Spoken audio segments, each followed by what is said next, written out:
Hey there, welcome back to Mr. Rovega Stories. I know a lot of you come here to unwind, to let your mind drift and fall asleep. So before you get too cozy, I'd really love it if you could leave a little comment, just telling me where in the world you're listening from tonight. And if these stories help you relax, feel free to like and subscribe. It means more than you know. All right, let's get comfortable, take a slow breath, and begin.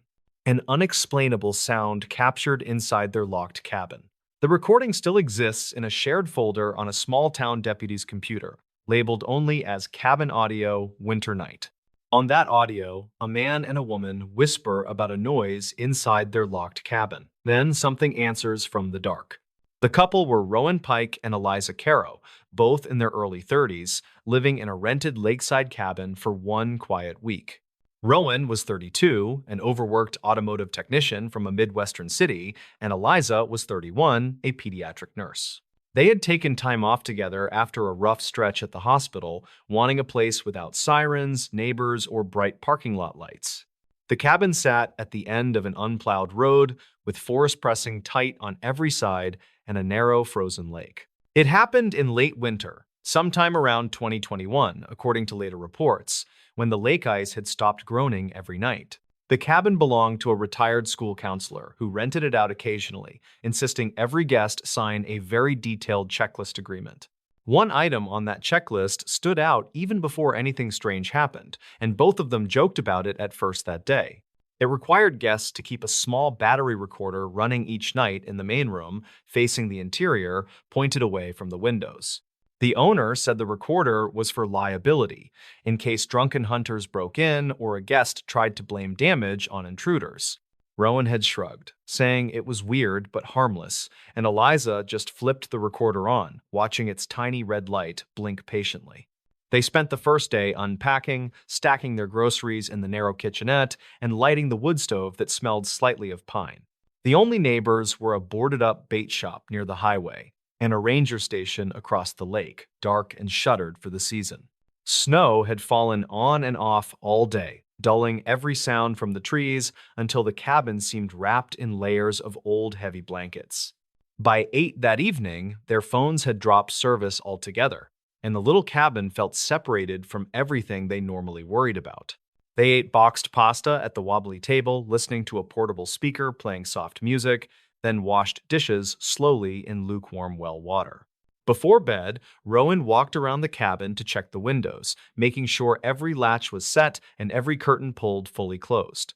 He locked the only door with its stiff deadbolt, tugging once, then twice, habit from living in a noisier neighborhood with frequent car alarms nearby. Outside, the porch light reached only as far as the snow-covered steps. Beyond that, everything turned immediately into shapeless blue-tinted dark. Inside, the battery recorder sat on the mantel facing the couch and kitchen, close enough to pick up their voices clearly whenever they spoke. They changed into sweats, brushed their teeth, then argued briefly over whether to leave the hallway nightlight plugged in near the bathroom. Eliza liked the faint glow, saying it helped her orient if she woke suddenly, and Rowan said the cabin already had too many shadows. They left the light on, a dull amber plug casting a small horseshoe of brightness across the hallway floor and up one side of the wall. Sometime after midnight, long after the music speaker died, the only sound in the cabin was the wood stove ticking as it cooled. Temperature dropped outside, and branches shifted under the crusted snow, making occasional muffled pops that never quite reached the bedroom. Around 2 in the morning, according to the cabin's cheap digital clock, something knocked hard once from inside the main room. Eliza woke first, confused, staring at the ceiling, trying to decide whether the noise had been a dream or part of the stove. Then it came again, not like a branch, not like settling wood, but like knuckles on hollow drywall, 3 short, deliberate hits. "Rowan, wake up," she whispered, her throat dry, her eyes trying to adjust to the faint amber spill from the hallway nightlight. Rowan listened without moving for a few seconds, the way he did when a strange noise came from the apartment hallway back home. The cabin stayed silent, except for the faint buzz of the old refrigerator and the occasional quiet creak near the baseboards. "Probably the stove," he mumbled. But before he could finish, the knocking came a third time, higher pitched now, sharper, closer. It sounded like it came from the middle of the main room, not near any wall, as if the air itself had been struck with a fist. That detail mattered later, when people tried to match the sound to pipes or wind or the contracting roof and could not. Rowan swung his legs out of bed, feeling the cold wooden floor stabbing through his socks, and grabbed the metal flashlight. The nightlight shaped the hallway into a short tunnel. Their bedroom at one end, the main room at the other, darker and wider. He could see the faint outline of the mantel from his doorway and the tiny red power light of the recorder still blinking steadily. "Stay here," he said, though Eliza was already sitting up, watching his silhouette move slowly away from the safety of the bedroom. The knocking did not repeat as he walked, and that silence felt worse somehow, like something listening just out of view. He swept the flashlight beam across the main room, over the couch, the empty armchair, the coffee table stacked with board games. Nothing looked disturbed, nothing looked shifted. The remotes sat exactly where he had left them. The wood stove door was still latched. He checked the front door, finding the deadbolt fully extended, the chain still hooked, and the cold bleeding faintly around the frame. Every window he passed was still locked, their latches pointed down, the panes fogged slightly instead of showing anything clearly outside. He even looked under the couch, feeling slightly ridiculous, shining the light into dust and an old dropped bottle cap. The sound did not return, and when he came back to the bedroom, Eliza forced a small laugh that did not sound like her usual voice. "Probably the wood shrinking," she said, trying a normal tone, though her hands stayed clenched in the blanket near her knees. Rowan nodded, though he paused first by the recorder on the mantel, noticing that its tiny red light still blinked at the same steady pace. He considered stopping it, then decided leaving it running might be smart, just in case there really was something to review tomorrow. Back in bed, they lay awake longer than either admitted, listening to every insignificant creak as if it might repeat that exact strange rhythm. They fell asleep sometime near dawn, waking late to pale light reflecting off thick snow on the lake, quiet and harmless again. Eliza made coffee while Rowan fed the fire, trying to turn the night into a story they could retell as a creepy vacation moment. After breakfast, he crossed to the recorder, flipped it off, and set it carefully on the table, both of them suddenly serious. They connected it to Rowan's laptop with a cable the owner had left, then watched the audio file appear, a neat digital rectangle. The timeline showed 4 hours of mostly flat ambient sound, with 2 clear spikes somewhere after the halfway point of the recording.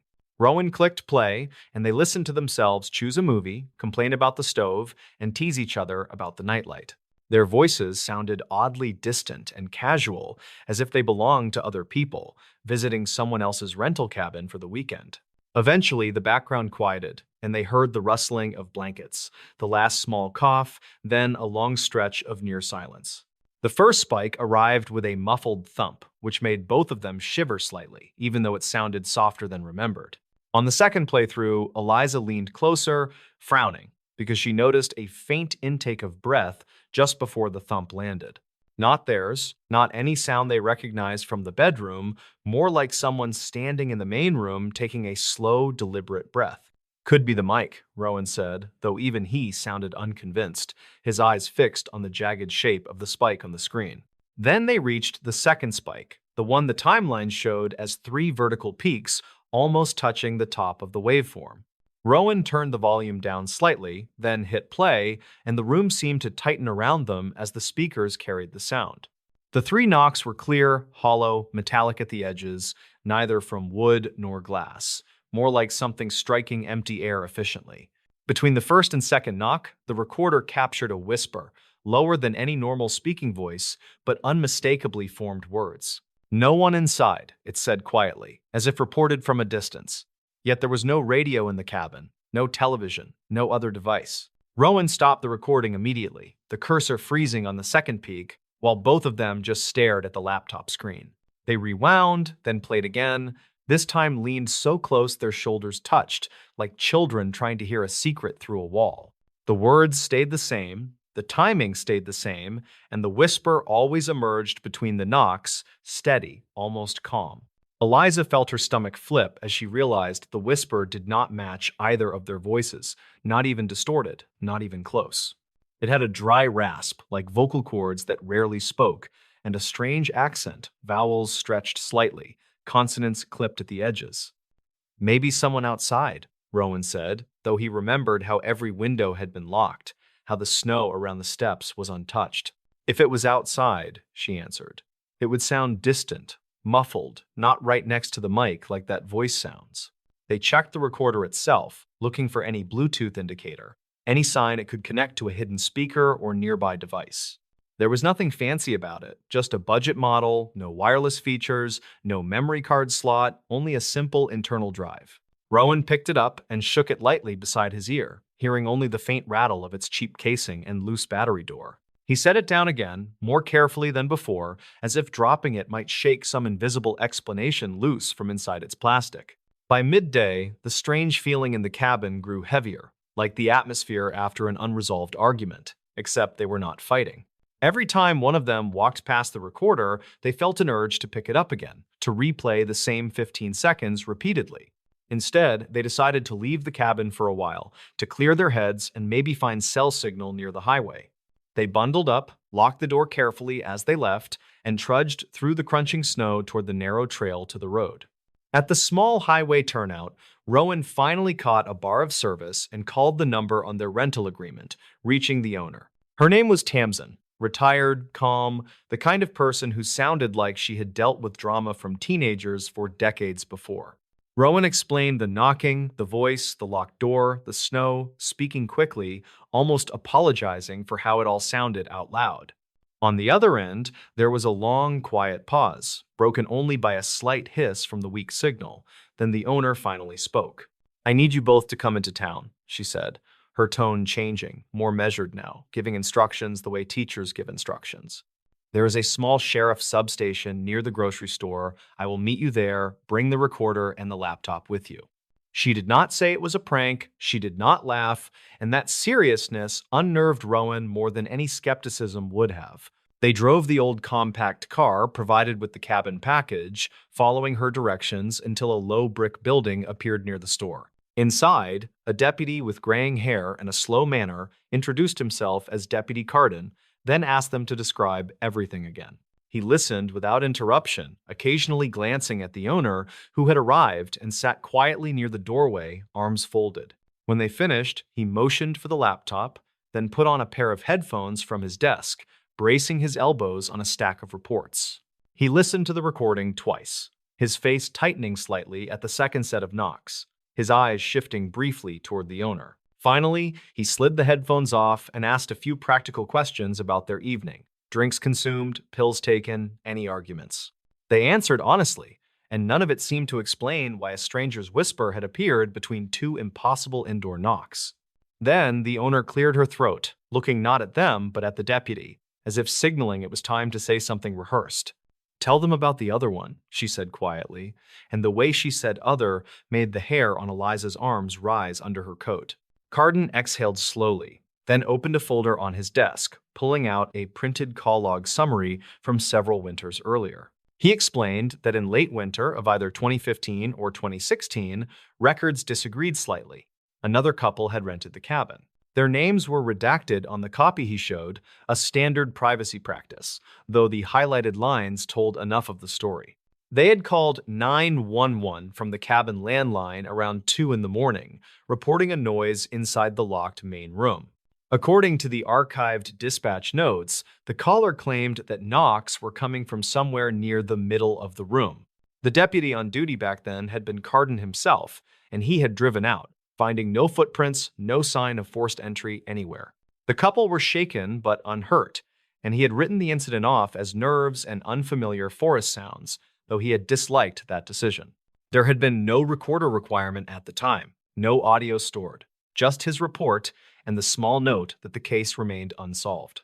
After that incident, the owner had installed the recorder rule, partly for safety, partly because she wanted evidence next time something happened. She admitted there had been one other strange file, 2 winters after the first couple, but that recording had reportedly been corrupted. The waveform had appeared normal until the first knock, then turned into a block of static that repeated the same 10 seconds indefinitely. Only one phrase remained intelligible in that damaged audio, heavily distorted yet audible if somebody strained through the static carefully. According to a technician who had examined it, the tangled noise contained what sounded like a male voice saying "no one" inside repeatedly. Hearing their own recording, with the same words spoken clearly between knocks in their intact file, gave Rowan and Eliza a hollow feeling. They asked whether the previous couples had been harmed later, maybe in accidents, anything that might connect the cabin to something worse. Carden flipped through his notes, then shook his head, saying there were no reports linking them to crimes or deaths after their stays. Reluctantly, he admitted something else, something that bothered him enough to keep a copy of that first report in his personal drawer. In that earlier call, the male renter had told dispatch the knocks seemed to come from the center of the room, not the walls. He had described it as if a person were knocking in midair, standing where no one stood, where the air itself felt thick. Those words matched almost exactly what Rowan had just said at the station, which strengthened the feeling that something patterned was happening. They let the deputy copy their audio file, then returned to the cabin only long enough to pack, leaving the keys under the agreed rock. Neither of them slept properly for several days afterward, even in their apartment far from the lake and its strange hollow knocks. Weeks later, out of uneasy curiosity, Rowan emailed the deputy, asking whether any analysis had found a rational source for the whisper. Carden replied with a short note saying the sound lab had ruled out radio bleed, interference, or any ordinary known equipment malfunction. The whisper, according to the report, did not match standard human speech patterns in the way air vibrated, although it contained clear language.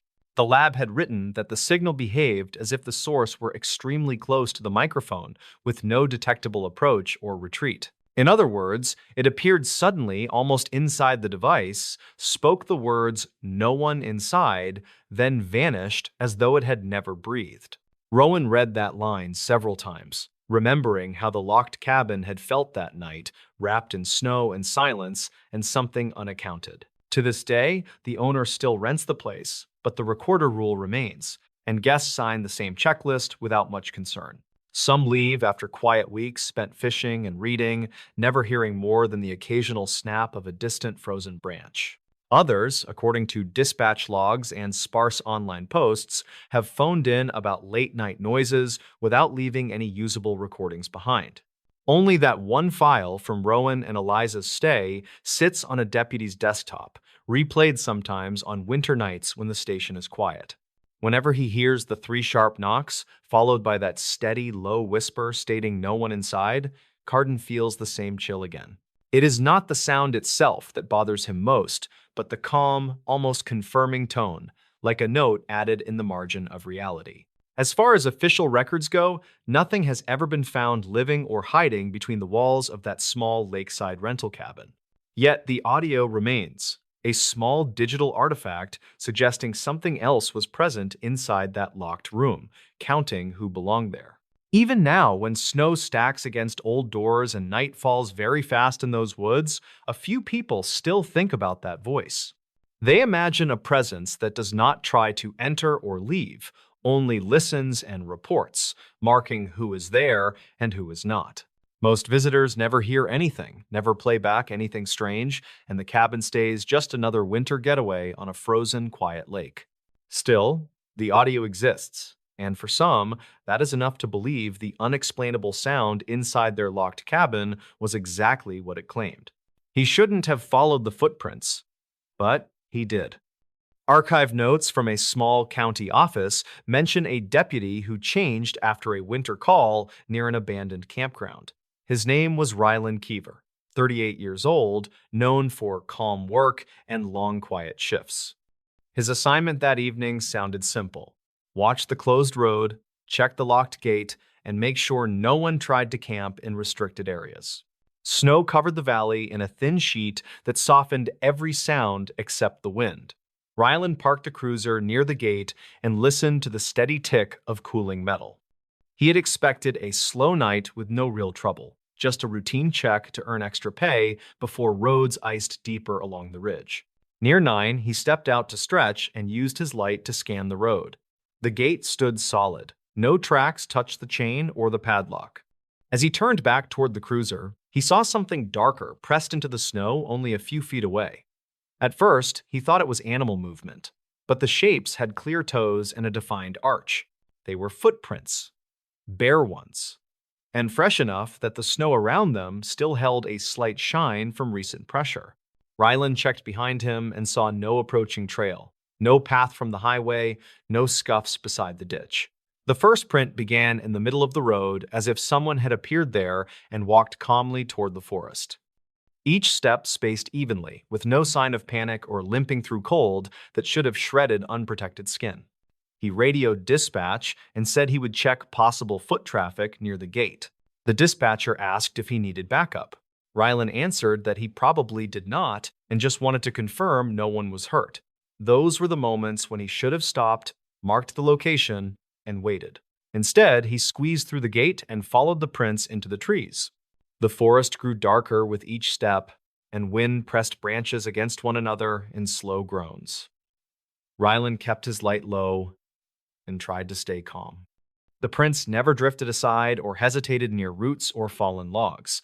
They traveled straight as if the person moved through obstacles without adjusting course, something that bothered him more than the cold. After several minutes, he reached a clearing he recognized from old maps. An out-of-service pump house sat near a bend in the slope. County files said it had been boarded for years and was scheduled for demolition long ago. The prince led right to its door and stopped at the threshold, toes almost touching the wood. No return prints, no scatter of snow that showed hesitation. He checked the door and found no gap large enough for anyone to slip through. Metal sealed the bottom, paint flaked along the sides, and frost collected near the edges. He knocked and called out. No answer. Just the faint pulse of air behind the boards, like a slow, rhythmic shift coming from somewhere deeper underground. Rylan circled the building. The windows had thick plywood, all aged and unbroken. At the rear corner, he saw a metal tag tacked to the siding. The number format looked like the catalog codes maintenance crews used years before. He snapped a picture and sent it to a coworker who handled records. Then he pressed his ear against the wall again. What he heard unsettled him more than the footprints. A steady vibration timed too neatly to be wind, a low throb like buried machinery that had no business being active in a dead building.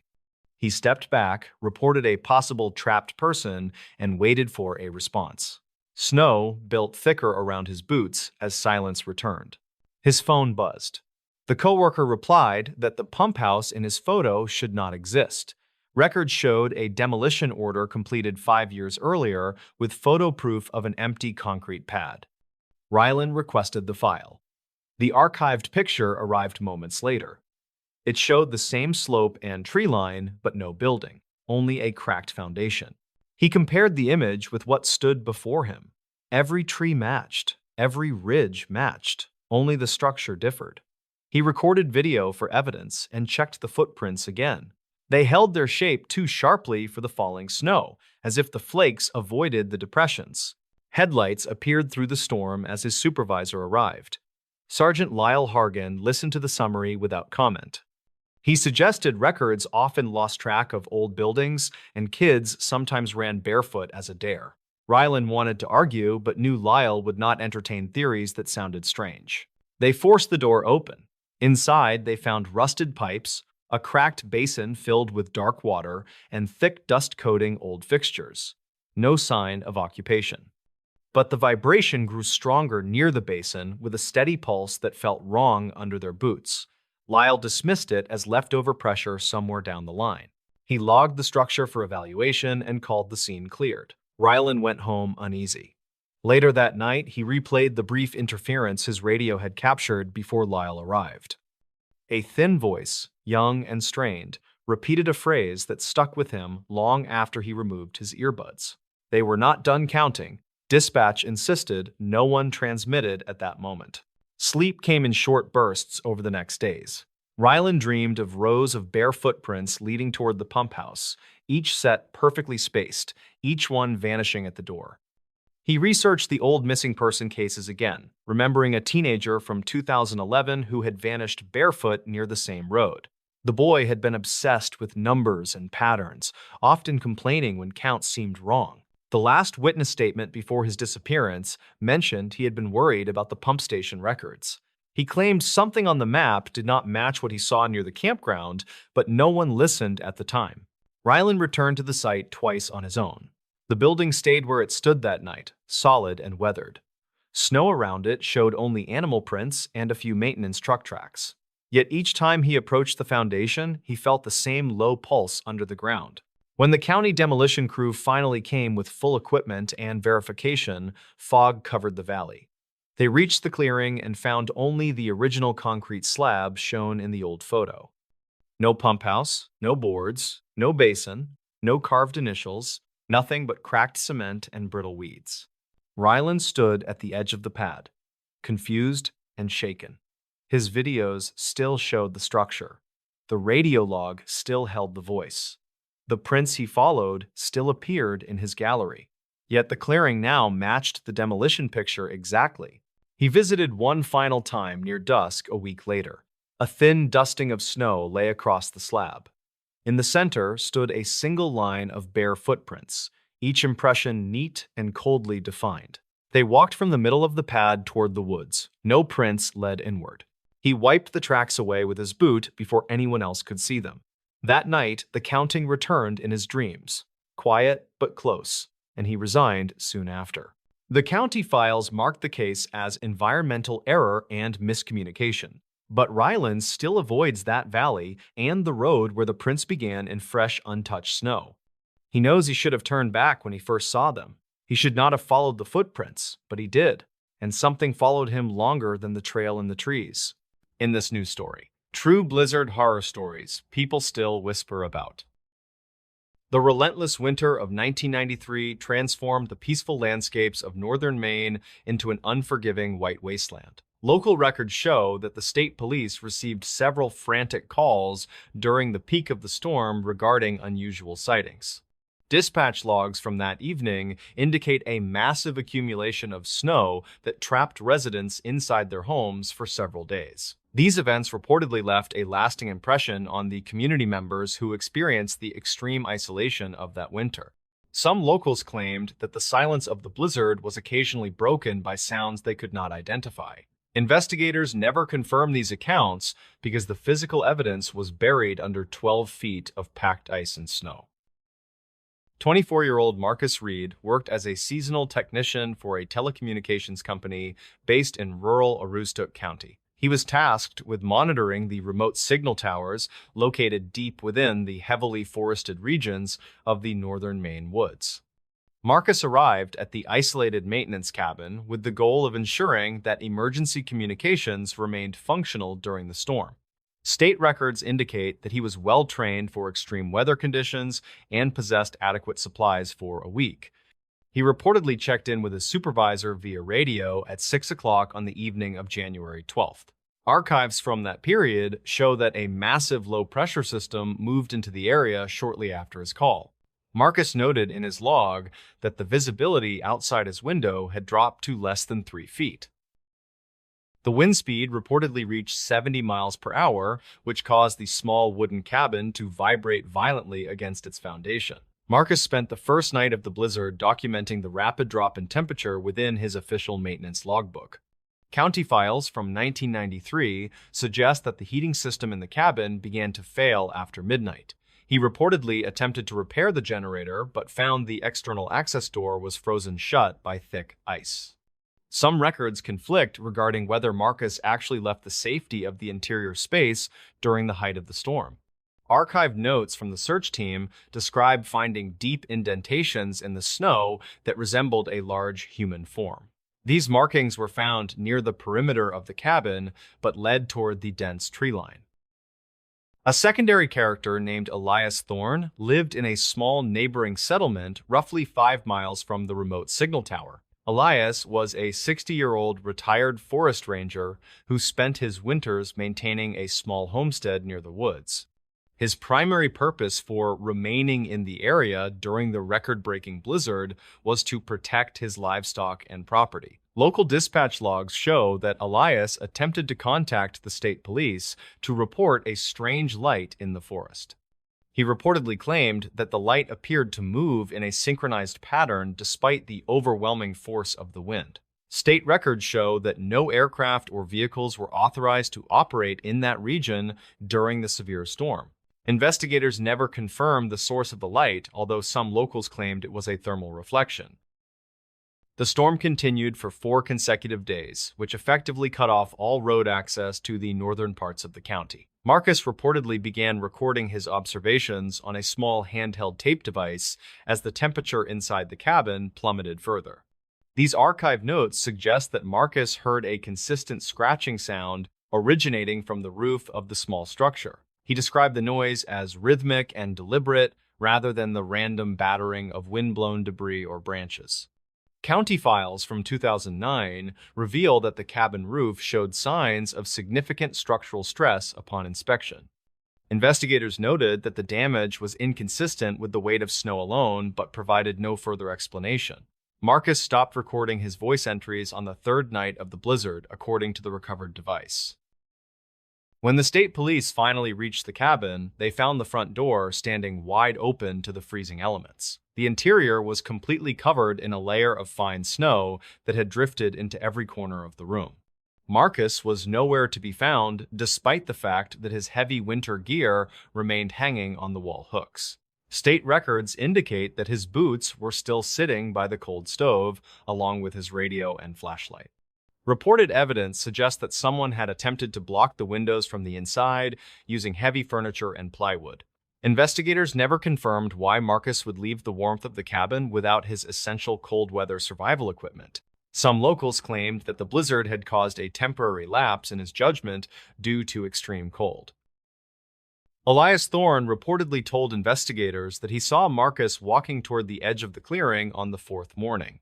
He claimed that the young man was not wearing a coat and seemed to be following a specific path. Records conflict on this point because the visibility at that time was still officially listed as being near zero. State records show that Elias was interviewed multiple times by county officials regarding his specific movements during the blizzard. No criminal charges were ever filed because there was no evidence of foul play or a struggle within the cabin. The official file from 1993 remains open as a missing persons case with no new leads found. Archived notes from the investigation mention that the search dogs refused to enter the woods near the tower.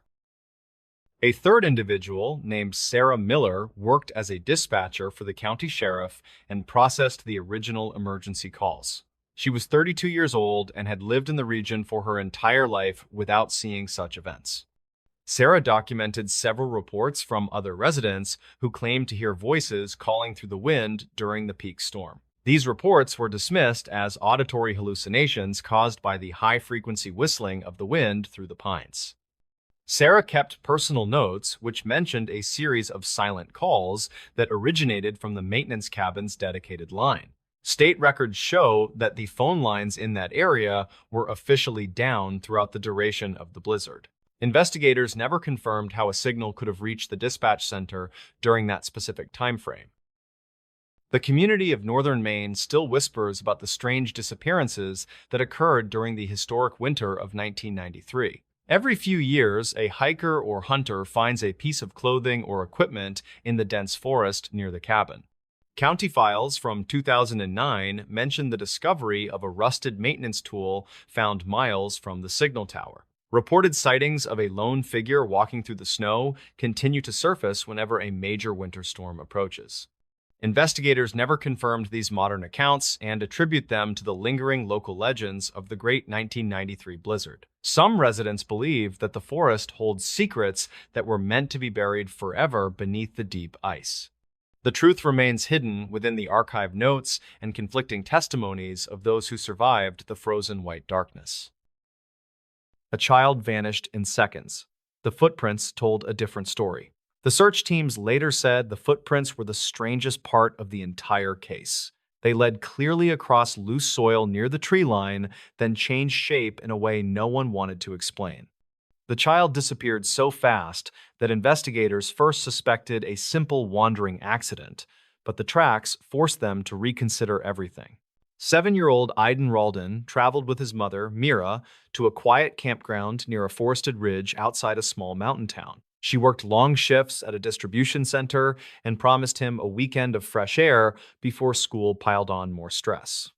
The campground had a small creek, a short nature trail, and enough open space for kids to run safely. Several families returned to the area each year because nothing unusual ever happened there, according to the ranger logs. They arrived late Saturday morning, pitched a small tent near the lower loop, and met a nearby couple who recognized Mira from previous summers. The weather stayed mild, with a steady breeze coming down the ridge. Aiden played near the picnic table with a toy truck, while Mira prepared a simple lunch. Everything remained normal, according to witnesses who later reviewed the timeline. Around 1 in the afternoon, a young hiker named Ren Vero stopped at the campground before heading to the creek. He greeted the families and noticed Aiden building a small dirt ramp for his truck near the start of the nature trail. Mira chatted briefly with Ren while keeping Aiden well within view. Several people later confirmed that nothing seemed off or concerning. Aiden asked if he could run a little farther down the trail to collect smooth stones. Mira agreed, but told him to stay where she could see the first 2 bends. He nodded and sprinted forward. Ren recalled hearing the rustle of leaves as the boy disappeared around the first turn. Mira wiped her hands on a towel, glanced toward the bend, and continued arranging their food. Less than a minute passed before she called his name. No answer came back. She stood, walked several steps toward the trail, and called again. Still nothing. Ren joined her and listened carefully. Both heard only wind moving through the upper branches, without the usual chatter of birds that normally perched in that area. They reached the first bend and found the boy's toy truck resting upright on the soil. Small footprints led away from the truck toward the next curve in the path. Mira knelt and shouted again. Ren sprinted forward to check the next section. He expected to find Aiden crouched near the creek or hiding behind a stump. Instead, he saw a short stretch of fresh footprints that suddenly ended halfway between 2 old cedar trunks.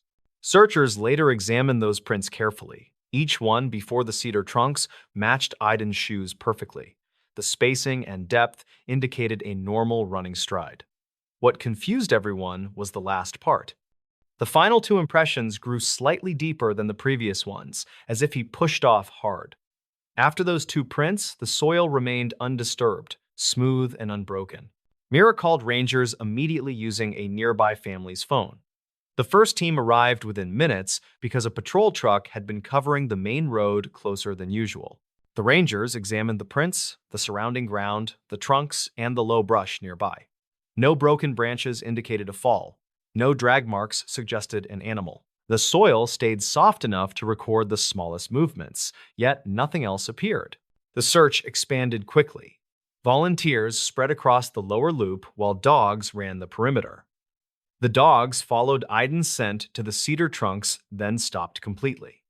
One dog circled several times, then sat down, confused.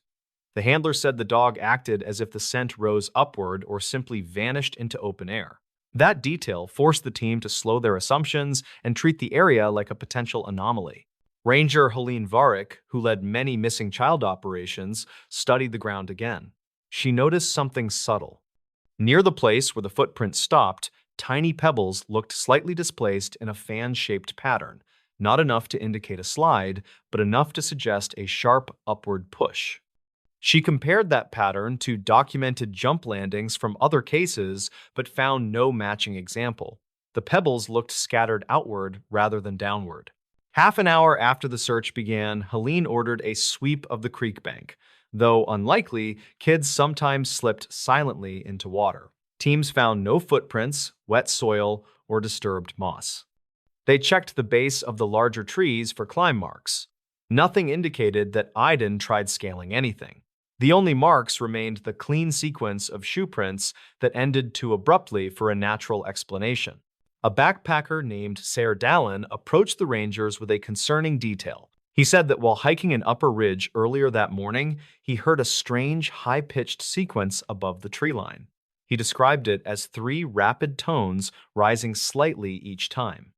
He assumed it came from a distant bird until he noticed silence immediately afterward. Seer rarely encountered quiet zones in that forest because birds roosted heavily in the pines. Rangers asked Seer to retrace his path. He guided them to a viewpoint above the campground, where the wind often carried sounds from below.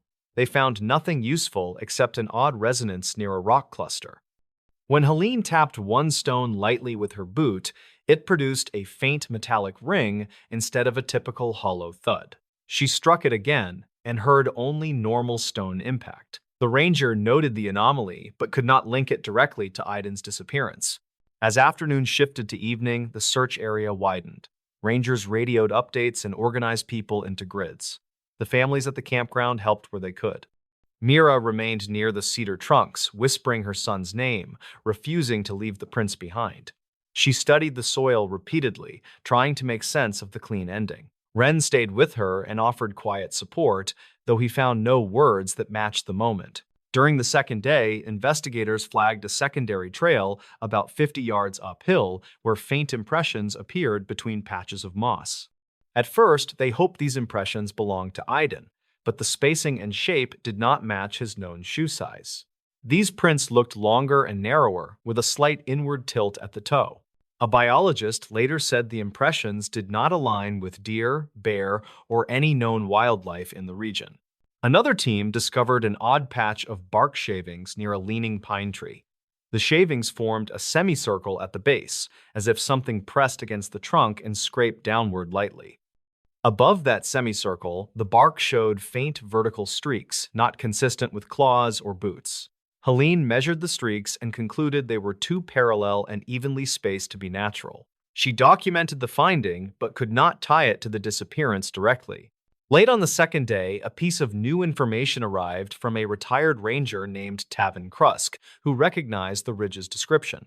He said that around 20 years earlier, survey workers reported odd echoes near that same bend in the trail, describing them as hollow tones that shifted pitch when people walked past certain stones. Those notes survived in an old binder stored at the ranger station, but were never added to the digital logs. Rangers reviewed the binder that evening. One page described a brief search for a missing hiker in that same general zone. That hiker returned on his own after several hours and refused to explain where he went. He only said the air felt heavy and he lost track of direction near a pair of cedar trunks. When pressed, he repeated that he thought something whispered from inside the branches, though no one else heard it. Armed with the older notes, the team focused again on the two cedar trunks. They brought in thermal imaging and checked every cavity. The cameras registered nothing unusual except a brief cold line between the trunks that faded quickly. A technician said the drop might come from wind funneling through a narrow gap, though that gap did not appear visible from any angle. The third morning ended the search effort. A volunteer found a single fresh footprint on a patch of soil near the far edge of the campground. The print looked exactly like Aiden's shoe, except for one detail. The heel impression seemed deeper than anything a child of his size should create. It was as if something heavier pressed the shoe shape downward. The print stood alone without any others nearby. Helene studied the odd footprint and recognized the pattern from the first set of tracks. She compared soil density and angle.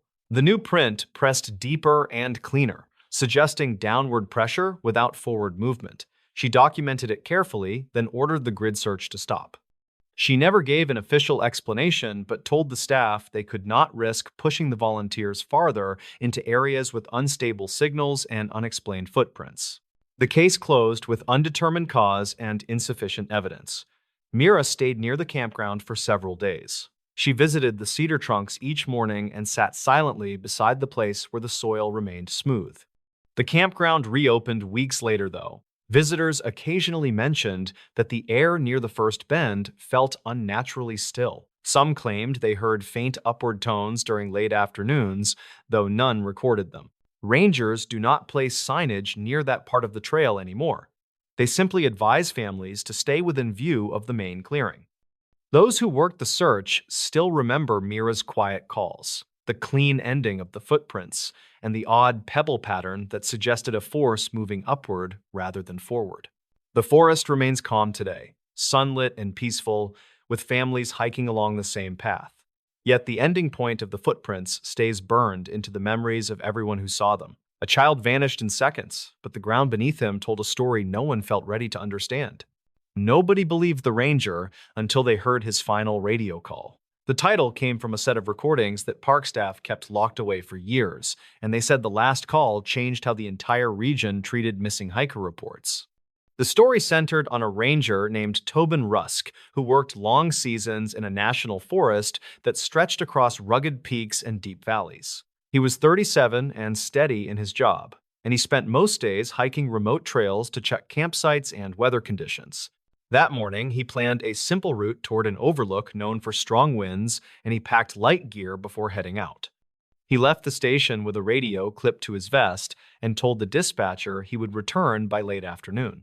The sky looked clear as he started up the trail, and he enjoyed the quiet rhythm of his boots hitting the dirt. He passed a few hikers who warned him about strange noises near a side ridge, but he dismissed it as wind moving through narrow gaps. Tobin reached a fork near midday and decided to check an unmarked path that led toward an old fire tower. He had walked it before, but never alone for an extended stretch. As he moved deeper into the trees, he noticed the usual mountain sounds fading until only his footsteps remained. He paused to listen and realized even the birds were quiet. A faint metallic clatter sounded somewhere ahead, and he marked the direction in his notebook in case it related to trail maintenance. The incident began when he reached the fire tower clearing and saw the lower steps covered with disturbed soil. The prints looked human, yet inconsistent with normal hikers. They crossed each other in short, tight patterns, like someone moved back and forth repeatedly. Tobin bent down to examine the edges and noted that the impressions appeared fresh, despite no reports of workers in the area. He radioed the station and mentioned possible unauthorized activity, but received only static. He climbed the first few steps of the tower and saw a thin line of fabric caught on a nail, and it looked like part of a backpack strap. The fibers appeared stretched as if pulled by force. He photographed it and stored the fragment in a small bag. When he stepped back down, he saw a second set of prints that had not been there minutes earlier. These prints pointed directly toward the trees where he had been standing, and the spacing suggested deliberate, slow steps. The complication deepened when Tobin followed the new track line for 30 yards and found a circle of disturbed earth near a fallen log. A small metal tag lay in the dirt with the number 14 stamped into it, and he recognized it as an old campsite marker retired years ago. He wondered how it ended up here since the current map showed no active sites within miles. He knelt to photograph it and heard a low dragging sound behind him that stopped as soon as he turned. Tobin checked the trees and called, "Is someone out here?" But no answer came except a faint echo from the ridge. He reported possible movement on the east slope, and this time the radio crackled with a partial reply that ended mid-sentence. He tried again, but heard only wind sliding through the static. He felt pressure settle in his chest as he realized he stood in a place where normal signals should remain clear. He decided to retreat toward the main trail, but kept tracking the prints for evidence. As he moved down slope, he found a torn map with the corner ripped away, and the tear matched the same frayed pattern as the fabric from the tower. The map showed a route that ended near an old service road long abandoned after a landslide years earlier. Tobin suspected someone used the closed road recently because he saw tire grooves half hidden by pine needles. He took more photos and kept moving until he reached a narrow ravine. The investigation sharpened when he heard a short burst on his radio. The dispatcher repeated his name, followed by a warning that another hiker filed a distressed call from somewhere near the same ridge. Tobin tried to respond, but his radio cut out again. He climbed through the ravine and found an old emergency marker with numbers scratched off. Nearby, he spotted a small piece of foil that looked like the lining from an energy bar, and it appeared freshly torn. He finally reached the abandoned service road and saw impressions on the shoulder that matched the earlier prints. A broken trekking pole lay near the base of a boulder, and the handle had deep grooves consistent with strong pressure. He knelt to examine it and heard a sharp cracking noise from the opposite side of the road. Something moved behind the trees in a controlled, deliberate pattern. It paused each time he stepped. Tobin raised his radio and said, "Station, I need units on the old service road near marker 14, but static swallowed most of his message. He tried again and heard a faint answer that sounded cut short by interference. He stepped back slowly and kept his eyes on the tree line. He saw no clear figure, yet sensed someone watching him closely. The air felt charged and heavy, and a distant thud echoed along the slope. He walked toward the road's bend and saw a collapsed section where the landslide once cut through. Fresh dirt lined the edge as if someone climbed up recently. He scanned the slope and found small shreds of fabric caught on sharp rocks. They matched the same color as the earlier strap. He felt the weight of every clue pressing against his nerves. Whoever moved through the area left signs that did not align with normal hiker behavior. Tobin tried the radio again and finally reached the dispatcher. He said, "There is someone out here copying tracks and moving through the trees," followed by a burst of static. The dispatcher asked him to repeat, but Tobin suddenly froze as he saw a face watching him from between the trunks. It vanished before he blinked. He whispered, "Someone is following me," and the dispatcher told him to return to visible ground immediately. The twist hit when Tobin reached the ridgeline and saw two sets of prints merge into a single path that curved behind him. He realized someone had been mirroring his movement while leaving staggered impressions to confuse direction. He felt a presence close behind, but heard no breath or step. The radio came alive with a final message from the dispatcher speaking urgently. Tobin responded with his last transmission, the one that later convinced everyone something real happened that day. He said, "I see him now," followed by a long pause filled with uneven static. Then he said, "He has my other radio. He is repeating my calls," and his voice sounded strained. The final sound captured a second voice that repeated Tobin's last words in a distorted tone. The line cut out after a sharp impact. Units arrived 20 minutes later, yet they found no sign of him except his vest near the overlook rail. The button came when investigators reviewed the audio and heard the echoed voice clearly repeating Tobin's words. No one dismissed his claims after that. Search teams never found more than fragments scattered along the ridge, and the old service road remained closed. Rangers still avoid the fire tower path near sunset, and they train new staff to respond carefully to mismatched radio calls. They say Tobin's final message remains the strongest proof that he was never alone on that ridge. Nobody believed the Smoky Mountains warning until the incident.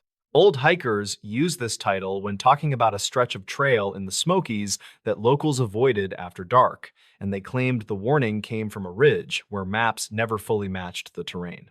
They said the park staff heard stories for years, yet dismissed them as campfire myths.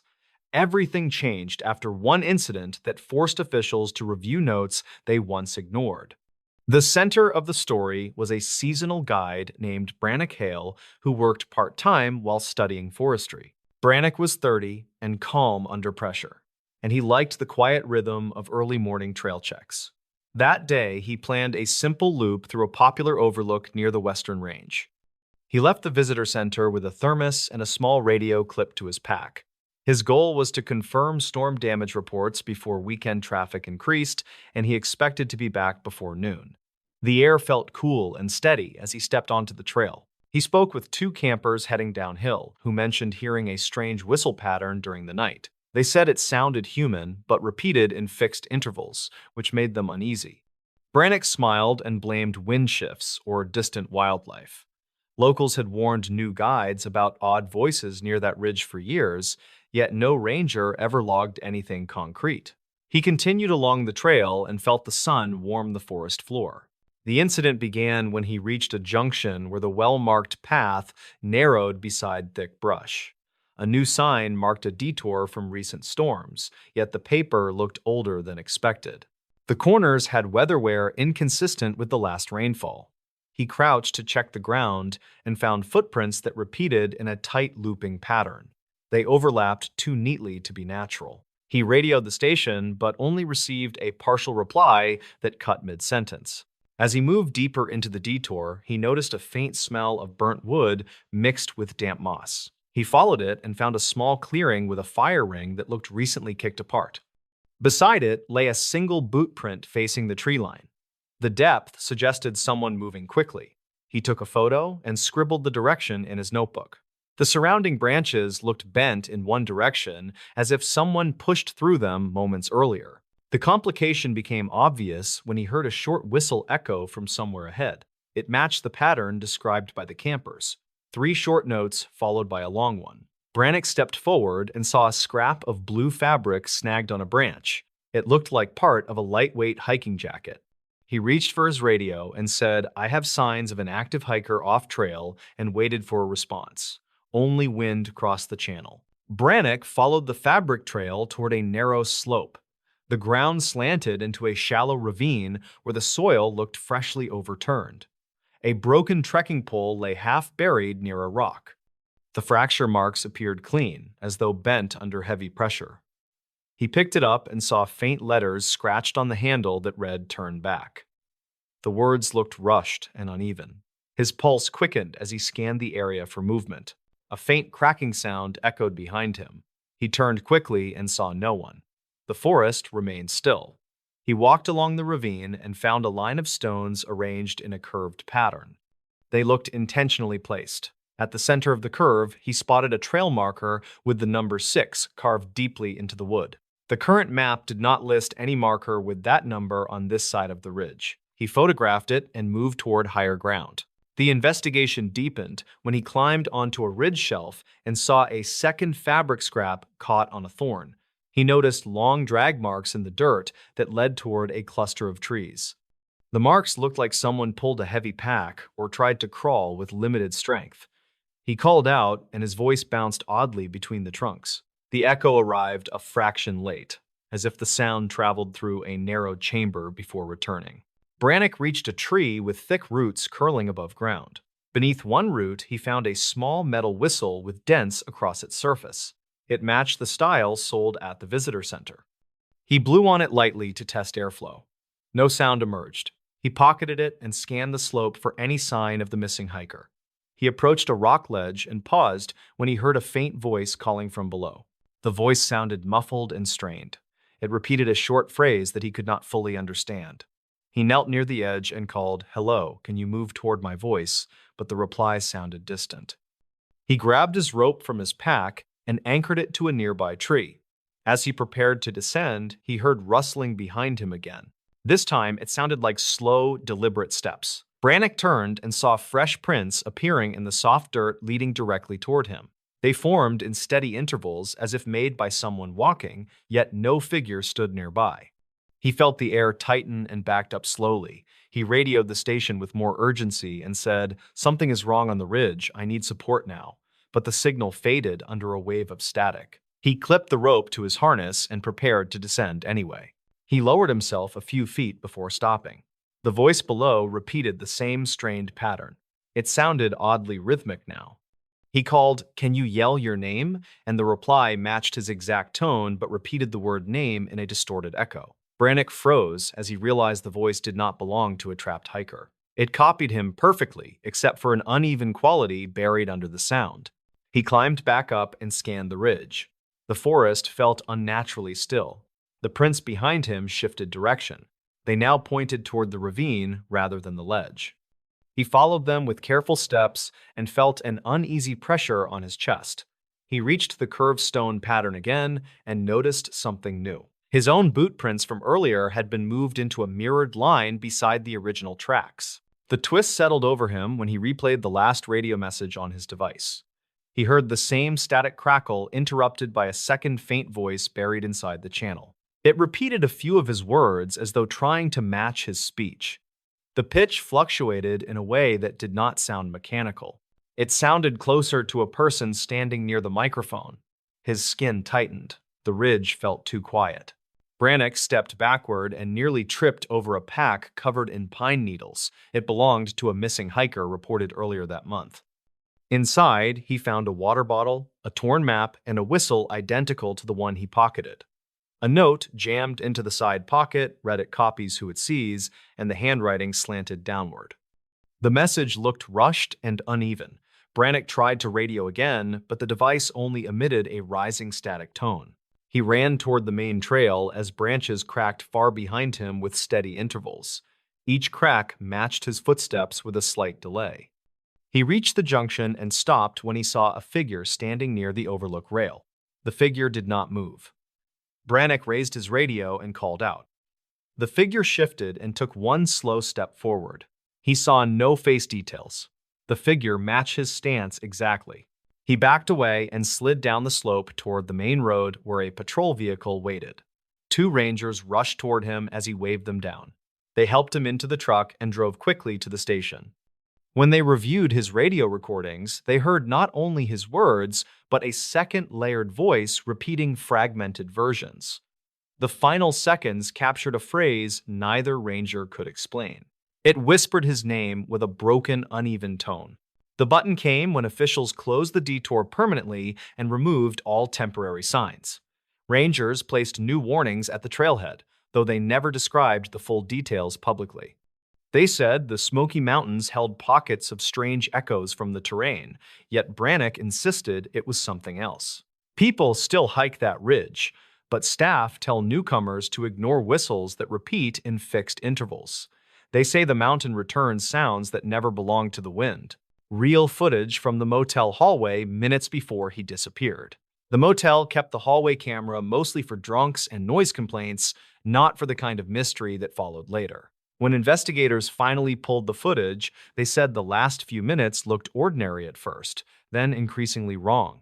The man in that video was 29-year-old Rowan Hestrel, a refrigeration tech driving between small towns for routine service calls. He lived out of a faded compact car most weeks and took whatever overnight work his company could hand him. Co-workers described him as quiet, a little anxious around crowds, but dependable when things broke down unexpectedly. On the night in question, he checked into a roadside motel off a state highway and asked for a top-floor room away from the vending machines. The clerk on duty was a 38-year-old woman named Kira Malden, who worked nights to cover her brother's medical bills. She later told officers that Rowan seemed tired but polite, the kind of guest who kept his key card in a shirt pocket and apologized for taking too long signing the form. He asked if the motel had decent locks and whether anyone else was on his floor. Kira told him only 2 rooms were occupied that night, both far from his. Rowan carried a duffel bag, a hard tool case, and a backpack with his work tablet and personal notebook. The hallway camera caught him exiting the elevator just before 10 at night. He walked toward his room at a normal pace, shoulders a little hunched from the weight. Investigators later noted that he glanced toward the far end of the hallway, where an emergency exit door stood closed and unremarkable. According to Kira, the rest of the shift stayed quiet. A couple argued softly in the parking lot, then drove away. A freight truck idled near the gas station across the road. Around midnight, Kira stepped outside to clear her head and watched fog slide over the highway lights. She remembered thinking the building felt unusually hollow, like everyone inside held their breath at the same moment. Rowan's phone records showed a short call to his younger cousin around 11:30. He told her the motel seemed fine, although the hallway felt colder than the parking lot. He mentioned hearing a faint knocking sound behind the walls near his room. His cousin suggested it was probably the ice machine or plumbing, and he laughed and agreed. That was the last confirmed conversation from his number. A little after 1 in the morning, Kira logged an internal note about strange interference on the front desk computer. The cursor jumped slightly, and the security monitor for the 3rd floor flickered with static for a few seconds. She tapped the side of the monitor, and the image stabilized again. At that moment, Rowan's door was closed, and no one else moved in the hallway. The critical footage began at 1:13. Rowan opened his door slowly and stepped out wearing the same jeans and work shirt, but with bare feet. He held his phone in one hand and the keycard in the other. The camera caught him pausing, head tilted as if listening to something out of frame. He moved down the hallway toward the emergency exit, not toward the elevator, which sat closer. Investigators zoomed in on his face repeatedly. His expression looked focused, not panicked. His eyes shifted upward toward the ceiling corners as he walked. At one point, he turned slightly, as if checking that his room door remained shut, then faced forward again. The footage showed no one else present. No other doors opened. No shadows crossed behind him. At 1:14, he stopped halfway between his room and the exit door. His shoulders tightened and his head turned to the right wall. The camera showed plain off-white paint and a framed evacuation map, nothing unusual. Witness statements from previous guests mentioned occasional banging from the pipes beside that wall, especially during winter. The motel boiler records from that night showed no abnormal activity, according to maintenance logs reviewed later. Rowan then did something that confused investigators. Instead of continuing toward the exit, he set his phone on the carpeted floor, screen facing up. He also dropped his keycard beside it. He stared at both items for several seconds, standing perfectly still. A technician later measured that he remained motionless for nearly 14 seconds, longer than most guests ever paused in that hall. At 1:15, a faint shadow appeared at the far end of the frame near the emergency exit door. It was narrow and vertical, darker than the surrounding wall, but not shaped like a human form. The motel used overhead fluorescent fixtures spaced evenly along the ceiling, and none of the bulbs showed issues before or after that night. When investigators tested the lights, they could not recreate the same shadow by having someone walk near the door. Rowan seemed to notice something at that exact moment. He lifted his head and took a single step toward the shadowed end.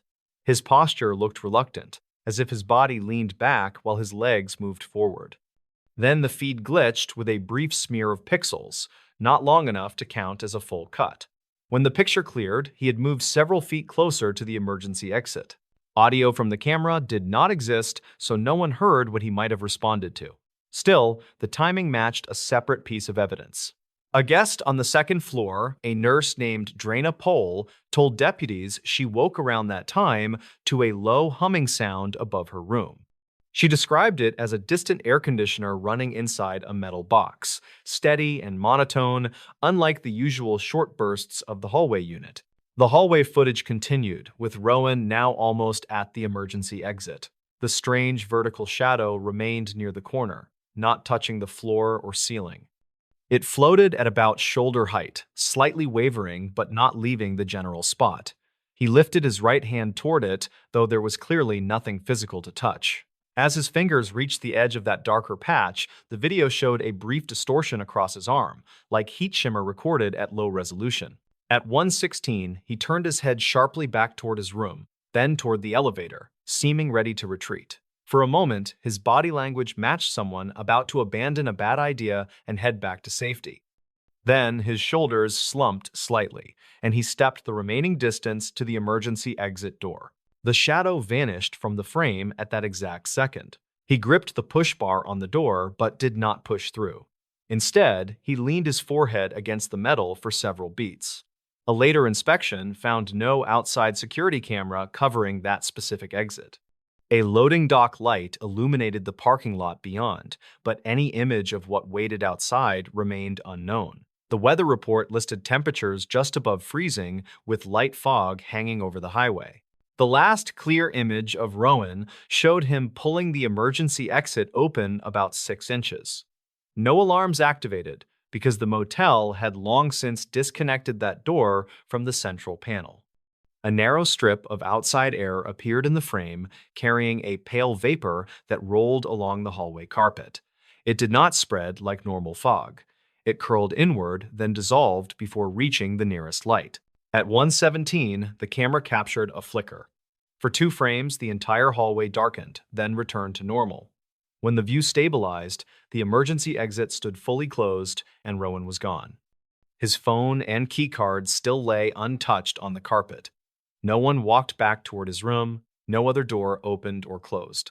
The next recorded movement showed a housekeeper pushing a cart at 9:40 the following morning. Kira did not know anything was wrong until Rowan's company called late that afternoon, asking whether he had checked out. She verified the room still showed as occupied in the computer, but received no answer at the door. She used a master key and stepped inside. His duffel bag sat open, with clothes folded inside. The tool case rested on the desk beside his notebook, open to a page of times and compressor readings from the previous job. One detail bothered her immediately. The bedspread was smoothed out perfectly, almost iron flat, with no imprint of someone sleeping there. A thin line of dust gathered along the windowsill, while the curtains remained partly open toward the highway. A single glass of water sat on the bedside table, still full, without condensation on the outside. Sheriff's deputies arrived within the hour. they found no obvious signs of struggle. The window was sealed from the inside, with no tampering around the latch. The bathroom light was off. Rowan's toothbrush remained dry in his toiletry kit. His car waited in the parking spot assigned at check-in, locked, with his overnight snack and a half-finished soda inside the console. When they pulled the hallway footage, the investigators expected to see him leave through the main door during the night. Instead, they watched the sequence near the emergency exit repeatedly, growing more unsettled each time. A state technician later examined the original file and the camera hardware. The device showed normal operation, no skipped timestamps, and no flagged power drops. He wrote that the minor pixel smearing likely came from the recording unit buffering during a small voltage fluctuation. Search teams combed the area behind the motel for 3 days. The emergency exit opened to a short concrete landing leading to a narrow strip of gravel. Beyond that sat a drainage ditch and a tree line that separated the property from an older industrial yard. Deputies walked the ditch, brought in dogs, and checked the yard's abandoned structures. No footprints matched Rowan's bare feet. No disturbed ground suggested a fall or forced movement.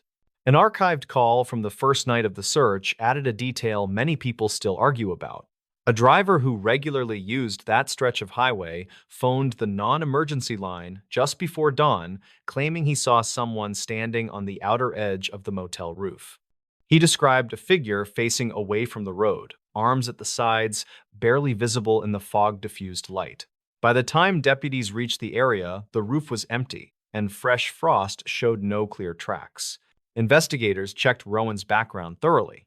He had no history of mental health crises and no known involvement with drugs. His bank records showed modest savings and consistent spending.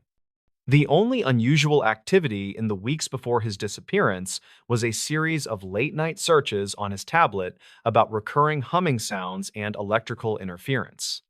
His cousin later said he complained about hearing an odd tone in several motels during the previous month, like something following him through different buildings. The motel retired the hallway camera a year later when a larger chain purchased the property and updated the system. Before that upgrade, copies of the critical footage circulated quietly among local deputies and a few technicians. Most agreed that Rowan walked out of frame under his own control, not dragged or chased. What bothered them was everything that seemed to lead him there, details that never added up to a normal explanation. One technician claimed off-record that when he slowed the video and stepped through the moments before Rowan vanished, he noticed a small interference pattern along the ceiling near the emergency exit. It looked like overlapping waves, hardly more than a shimmer, visible only when the brightness dropped slightly. Official reports never mentioned this detail, possibly because no one could reproduce it after the equipment changed. Kira eventually left the motel job. She said that every time she walked past the third floor on later shifts, the hallway felt colder near the emergency exit. She also said the area around the spot where Rowan left his phone always seemed strangely quiet, even on busy nights when kids ran through the building. She never admitted to avoiding that section, but coworkers noticed she rarely sent housekeepers up alone. The case remains open with no confirmed sightings. Rowan's family keeps a copy of one frame from the video, the last clear shot before he reached the emergency exit. In that still image, his face looks less afraid than resigned, like someone giving in to a noise only he could hear. Investigators still tell trainees about the motel footage when explaining how some disappearances leave behind more questions than answers. In the official filings, Rowan Hestrel is listed as missing with circumstances undetermined. The hallway footage survives as one of the few solid time-stamped records of his last minutes, yet it raises more doubts than comfort. There is no proof of a person waiting off camera, no clear evidence of deliberate harm, only a man walking toward a door that should have led to a simple concrete landing and a cold gravel strip behind a cheap roadside motel. The building has new paint now and a brighter sign, but guests still mention the third-floor hallway in online reviews.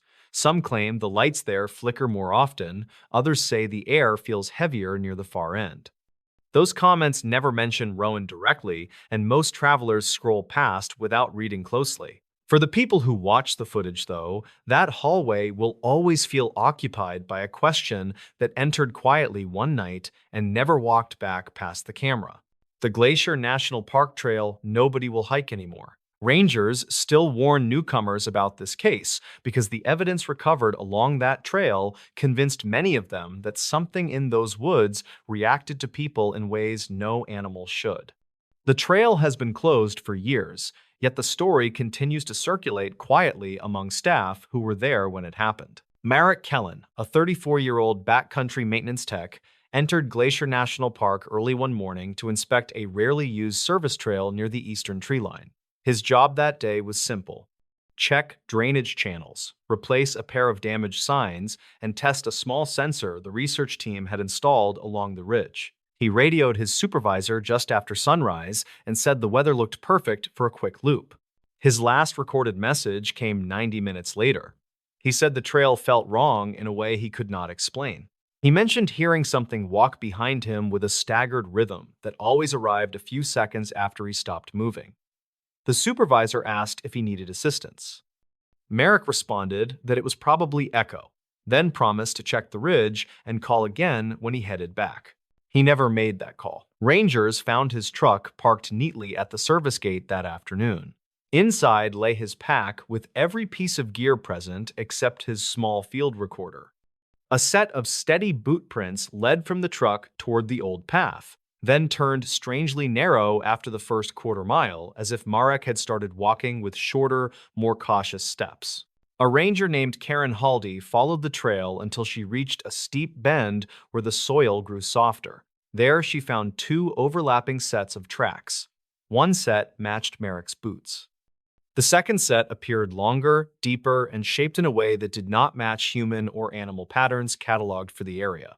The elongated prints trailed beside his path for several yards, then cut into the trees. Karen called for backup. A second ranger, Dakin Rowe, searched the brush and discovered the first piece of evidence wedged under a fallen branch. It was Marek's field recorder, still running and warm from recent use. Dakin paused before pressing play. The first minute captured Marek breathing hard as he whispered that something kept following him without matching the sound of normal footsteps. In the next section, a low, reverberating hum drifted across the microphone. The tone pulsed with irregular timing and wavered like it struggled to hold a single pitch. When Marek spoke again, the recorder caught a second voice repeating his words in a strained whisper that arrived a moment too late.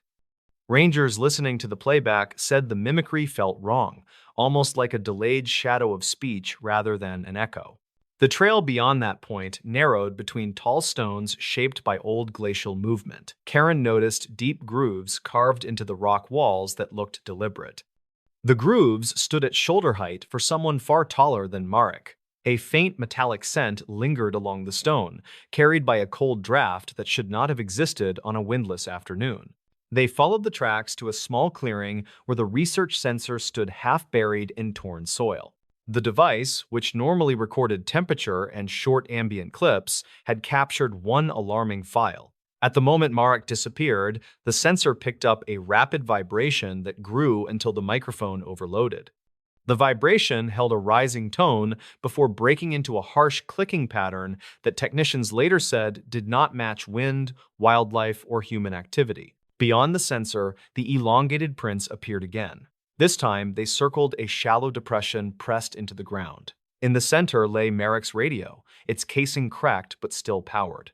The last message stored on the device replayed automatically when Dakin activated it. Marek whispered that something stood between the trees and copied his breathing with perfect precision, but delayed by a single second. The most disturbing detail came from the final few seconds. Marek said the shape behind him moved without sound until it inhaled. He said the inhale felt too close, almost touching the back of his neck.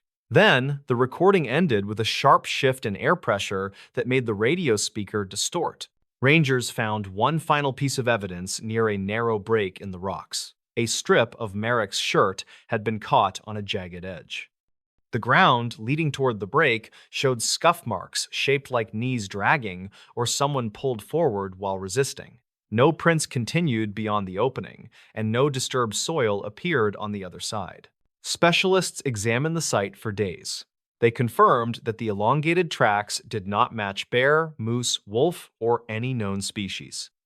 They also noted that the mimicry on the recorder lacked breath patterns, which suggested the voice repeated Mark's words in structure only, not in human rhythm. The vibration captured by the sensor carried layered frequencies that normally appear only in artificial testing environments, not in open wilderness. Park officials closed the trail permanently. They cited unstable terrain and rockfall risk in their public announcement, but rangers who worked that case said the closure came from something deeper. Karen filed a final statement saying the prince always appeared beside Merrick's until the last clearing, where they circled him instead. She believed the creature or unknown force followed a pattern of staying just out of view until he stopped walking. Visitors still talk about strange sounds in that region of the park. Some hikers claim they hear footstep echoes that lag behind their own. Others say they feel a breath of cold air on their neck, even without wind. Rangers warn people not to wander near the old service path and never stop for long if they do. The Glacier National Park Trail remains abandoned, with markers removed and the entrance grown over. Those who worked the search insist that something on that ridge moved when people went silent, and that whatever followed, Merrick waited for the moment he hesitated before stepping out of the trees. The ranger who heard a voice calling from two directions at once. People in the district used this title when talking about a strange event that happened on a quiet ridge, and they claimed the ranger involved refused interviews afterward. The story centered on Rowan Kester, a 36-year-old backcountry ranger who worked steady shifts in a national forest known for unpredictable terrain. He preferred long patrols far from crowds, and he liked the calm pace of early morning trail checks. That day, he planned a simple route toward a narrow saddle between two peaks, and he left the station with light gear and a small radio clipped to his vest. He told dispatch he would check storm debris near the ridge before turning down toward a valley campsite. He expected to finish by mid-afternoon. The weather looked stable as he stepped onto the trail, and he enjoyed the cool air drifting across the forest floor. He passed a pair of hikers who mentioned an odd call they heard near dawn. They said it sounded like someone yelling a name, but the echo arrived too quickly to be natural. Rowan chalked it up to strange acoustics between cliffs because that ridge carried sound in unusual ways. He continued toward higher ground while marking a few fallen branches that blocked sections of the trail. The incident began when he reached a switchback and noticed scattered gear near a downed log. A small glove lay half buried in mud, and the fabric looked fresh. He picked it up and saw a faint red mark on the wrist section that resembled transferred paint. Maps showed no trail crews scheduled for that area, so he photographed the glove and placed it in his pack. A faint cry echoed across the ridge, and he froze to listen. The voice sounded like someone calling the word help from the north side of the slope. He stepped toward an open section where wind pushed against the trees. He called out and heard nothing except whispering leaves. He moved several yards along the ridge and heard the same cry again. This time it came from the south side, and the tone matched the earlier call exactly. Rowan felt a cold sensation creep through his chest. He tried his radio and said, "Station, I might have a hiker in distress near the saddle," but the reply came through as broken static. He walked toward the south side and saw disturbed soil near a cluster of ferns. Tracks curved sharply toward the tree line. The impressions looked narrow and deep, as if made by someone moving quickly with uneven footing. He knelt to inspect them and saw a second set layered on top, which suggested repeated passing. The complication grew when he followed the prints into a clearing shaped like a shallow bowl. The air felt unusually still. A piece of torn fabric fluttered on a low branch. It matched the same material used in lightweight jackets sold at the visitor center. Rowan took another photo and circled the clearing. A short cry pierced the quiet again. It sounded like the same voice calling the same word, yet this time it arrived from both sides of the clearing during the same breath. Rowan stepped backward in disbelief. The echo did not match the terrain. The timing was too exact. He tried to test a call of his own and shouted, "Is anyone injured?" And the echo returned in two overlapping threads. One came from the north and the other from the south. Both carried his exact tone except for a faint, distorted quality buried beneath the sound. His pulse climbed as he scanned the trees. He decided to move downslope through the center of the clearing where the overlapping echoes felt strongest.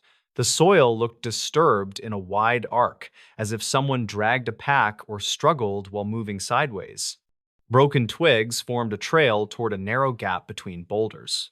Rowan slid through the gap and emerged onto a small ledge that overlooked a deep hollow. The investigation sharpened when he found a collapsed tent near a fallen branch. The tent poles bent inward, not outward. The ground around it showed impressions that circled the site in tight loops. He found a water bottle half filled and a crumpled map with a route line marked toward the same ridge he just left. A faint call echoed again, and this time it sounded closer, yet still split in two directions. North and south, same distance, same tone. Rowan's instincts urged caution as he moved around the tent. A small notebook lay under a clipped strap. Inside, he saw a few pages of handwritten notes. One entry read, "Heard someone calling my name from the ridge." Another entry read, "Voice sounded like me." He closed the notebook and surveyed the hollow. The trees looked too still for mid-afternoon wind, and he sensed pressure building against his ears. He turned toward the boulders and called, "If you can hear me, call back." And once again, the replies came from two places at once. The effect felt unnatural because both replies reached him with identical timing. No terrain shape could cause that without warping distance. Rowan raised his radio and said, "Station, I need a second team at my location." But the static thickened until the signal died completely. He climbed toward the northern slope where the ground softened under his boots. As he reached a rise, he heard the voice again. It called his name with a strained pitch. From the south, he heard the same call. Perfectly matched. He shouted, "Where are you?" And the echoes collided in a strange, overlapping rhythm. He felt his throat tighten. Rowan walked to the ridge saddle and saw two separate lines of prints forming a mirrored pattern. One line moved east, the other moved west. Both sets looked identical in spacing and depth. They matched each other so closely that he wondered if the same person walked both paths minutes apart. He checked the soil and saw no difference in age. Both sets looked equally fresh. The twist arrived when Rowan replayed his radio recording using the small backup device clipped to his pack. The device carried short auto logs for weak signal areas. His earlier call played normally for several seconds before a second voice layered underneath repeated his exact words in a strained imitation. The second voice sounded a few tones lower and paused between syllables in a broken rhythm. It repeated the word "injured" with an uneven trailing sound. Rowan felt panic climb through his spine as he realized the second voice never came from his radio speaker during the original call. It only appeared on the recorded file. That meant the voice existed near the microphone rather than along the signal. He turned sharply toward the east slope and saw a shadow move between narrow trees. He tried to focus on it, but the shape vanished before he blinked. He moved quickly toward the main trail in hopes of regaining radio contact. As he descended, he heard the voice again calling his name. It came from the north slope. Then the same voice came from the south slope. Both with identical distance, both with identical pitch. His steps grew faster while the overlapping calls grew louder. They seemed to track his movement, matching each shift in direction. Rowan broke through the final section of brush and reached a point where his radio snapped back to life. Dispatch answered instantly. He said, "I have dual direction calls near the saddle," and dispatch told him to meet units near the main junction. As he hurried downhill, he heard one final overlapping call from above, and the sound bent strangely before fading. Units reached him 10 minutes later and led him to the station where technicians reviewed the recording. They heard both voices clearly, his original voice in normal pitch. The second layered voice, repeating his words with strained, uneven inflection, it matched the timing exactly, which ruled out echo distortion. No one offered an explanation. The button settled in the following week when the district closed the saddle route for assessment and issued temporary warnings about sound anomalies. They told visitors to avoid calling into the ridge because echoes might confuse direction. Staff never shared the full details publicly. Rowan requested a transfer away from the high ridge and refused further interviews. People who knew the story said he still wakes at night when wind passes through narrow halls. They claim he hears two overlapping voices calling his name from both ends of the dark. The case that made an entire rescue team quit overnight. A widely shared account claims an entire mountain rescue crew quit after one call, and archived reports support several parts. The details are fractured across notes and dispatch summaries, yet the core sequence has remained consistent for many years. In early autumn, a ranger named Calder Rusk prepared for a routine sweep near an old service trail that cut across a remote ridge. He was 39 with a steady record in backcountry safety work. His plan for that day was simple: reach a repeater station, log maintenance photos, and return before night dropped into the valley. The problem started when his radio received a broken call from two hikers who reported seeing someone waving from a ledge near a ravine.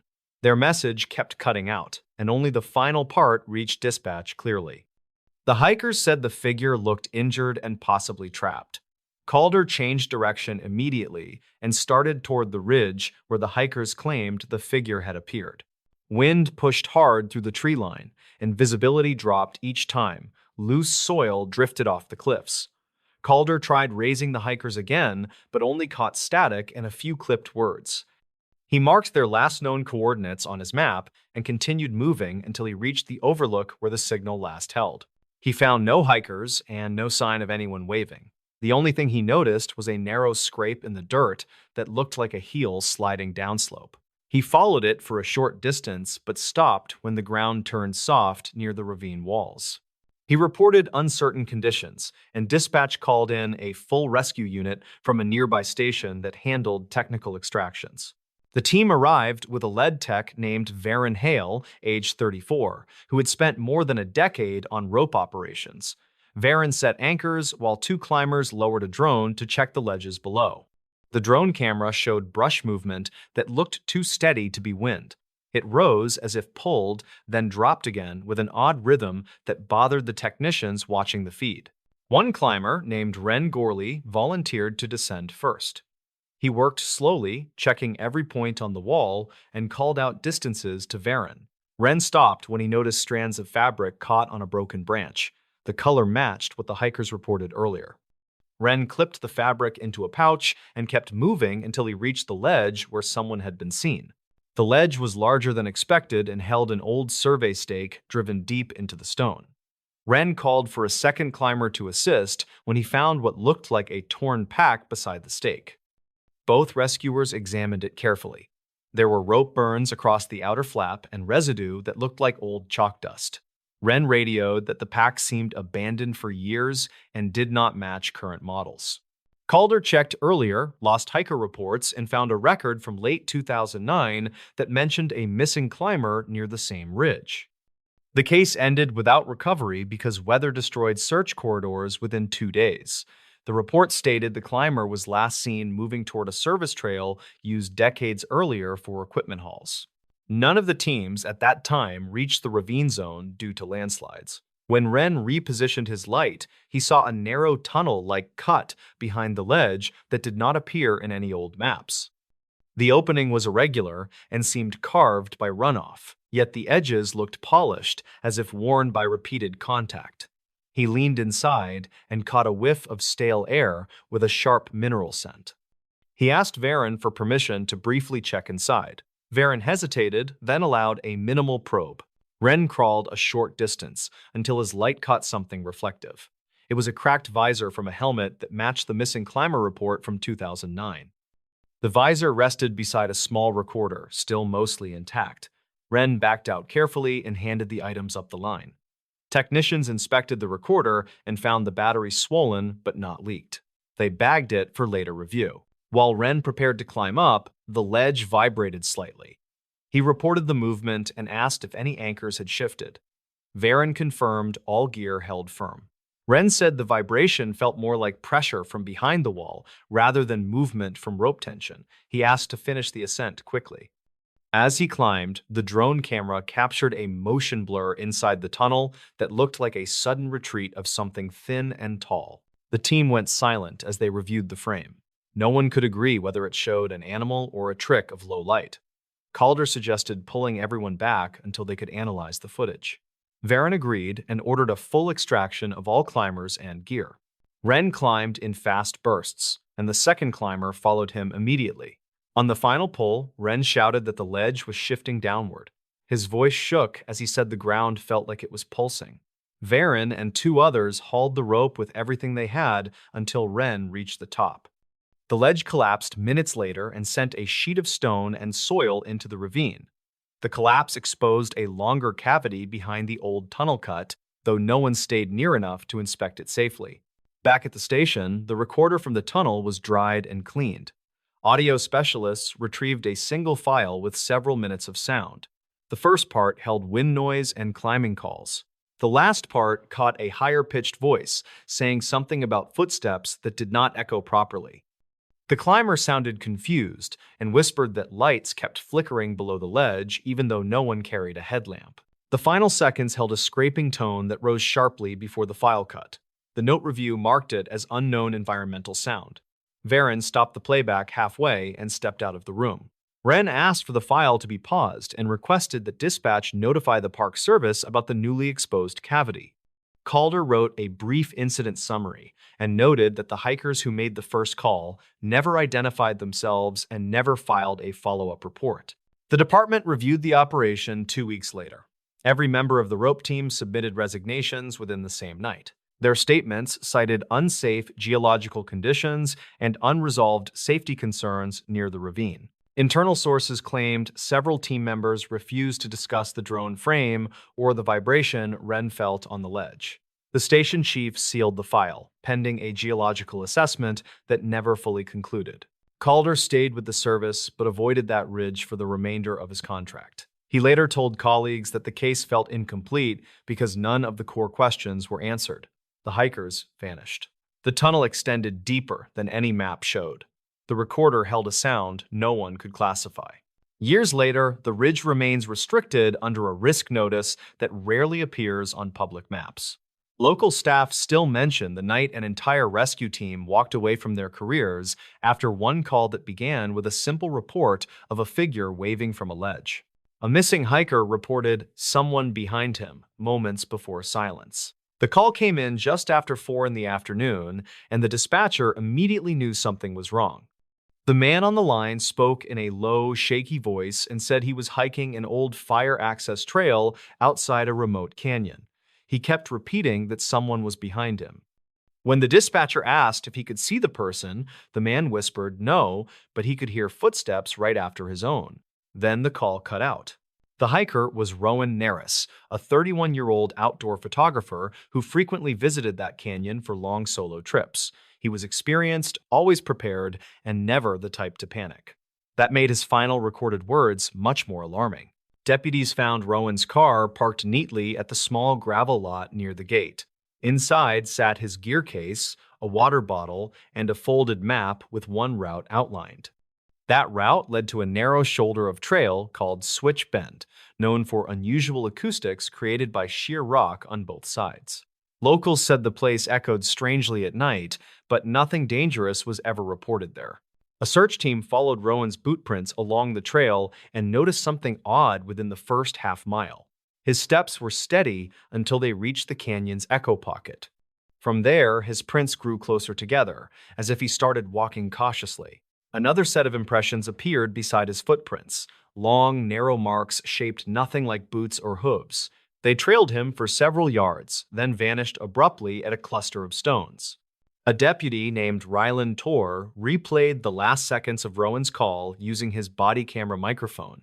When the volume was raised, everyone heard it. Right after Rowan said someone was behind him, a faint whisper overlapped his voice. It didn't sound like wind or static. It sounded like Rowan repeating his own words, only thinner, strained, and a moment out of sync. The team found Rowan's small audio recorder a mile farther up the trail. It was lying on a smooth rock, still running. The first part of the file contained Rowan walking, breathing lightly, and occasionally talking into the device about lighting conditions for his photos. Then his tone changed. He whispered that he felt watched, even though he had checked behind him several times. He said the footsteps kept matching him, but always arrived a little late. The next section of audio recorded something moving through brush with slow scraping friction. Rowan asked if anyone was there. A second voice answered him with a faint version of his question, as if repeating his exact sentence in a disjointed echo. Rowan's breathing sped up. He whispered that the voice sounded close, much closer than the footsteps. The final 10 seconds were the most disturbing. Rowan said, "It's right behind me." Then came a sharp inhale from something just off the recorder's mic, followed by Rowan breaking into a run. After that, the audio dissolved into a heavy rush of air, a single impact, and total silence. Search teams found signs of a struggle near a narrow rock slot farther up the trail. Soil had been swept clean in uneven patches, and scuff marks suggested Rowan slipped or was pulled off balance. No prints led away from the clearing. No broken branches, no drop marks, nothing indicating a direction of travel. The only clue sat at the base of the rock slot. 3 elongated impressions in the dirt, spaced in a strange rhythmic pattern. Rangers said they were too long for a human foot, but too narrow for an animal.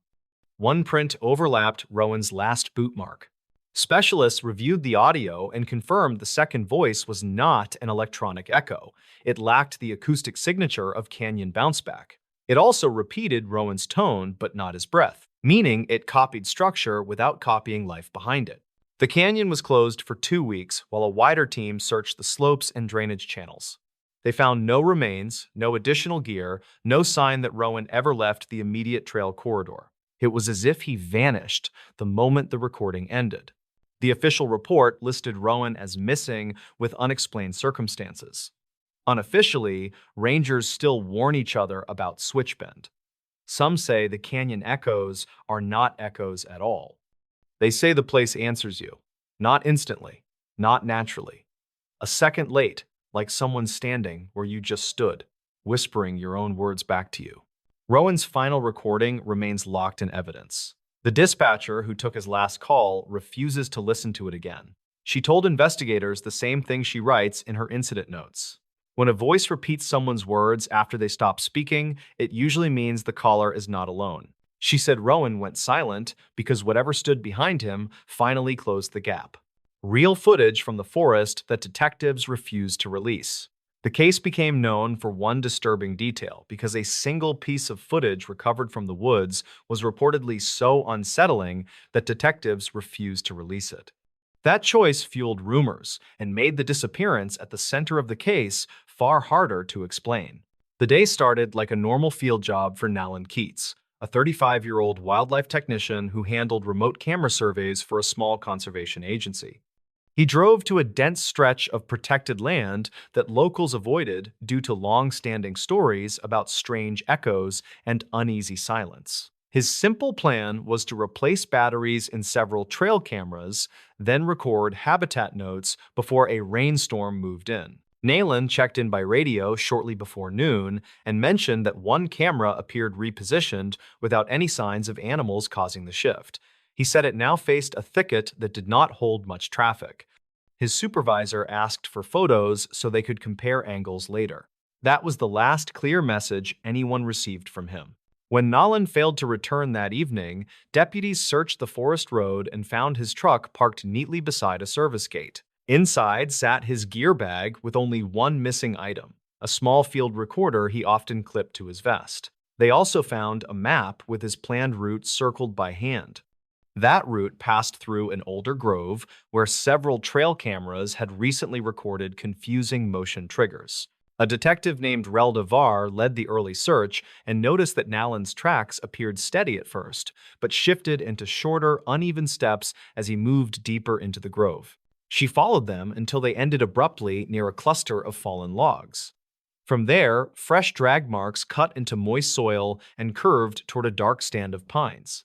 Relda said the marks looked too narrow for equipment and too controlled for an injured person.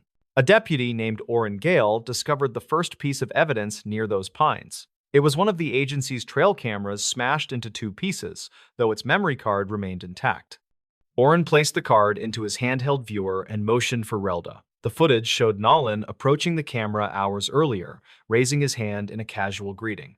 Then something behind him caused the camera to glitch in short, erratic pulses, almost like a flicker of shadow crossing the lens. Relda replayed the clip several times and noticed that the background trees moved in slow, synchronized patterns that did not match the wind conditions reported that day. She also heard a faint tone under the ambient noise, as if something hummed in a deliberate rhythm. When the clip reached the final frames, Nayland turned sharply as if reacting to a voice. The recording ended right as the camera shook violently. The team pushed deeper into the pines and found more unsettling details. Broken twigs lay arranged in oddly precise angles, forming narrow lines across the forest floor. Some lines pointed toward a shallow ravine where several more tracks appeared. Those tracks alternated between Nallen's boot prints and long impressions that seemed too elongated to belong to any known animal in the region. Relda measured one and frowned when she realized it stretched nearly the length of her forearm. The ravine held the second camera. This one remained intact and still recorded.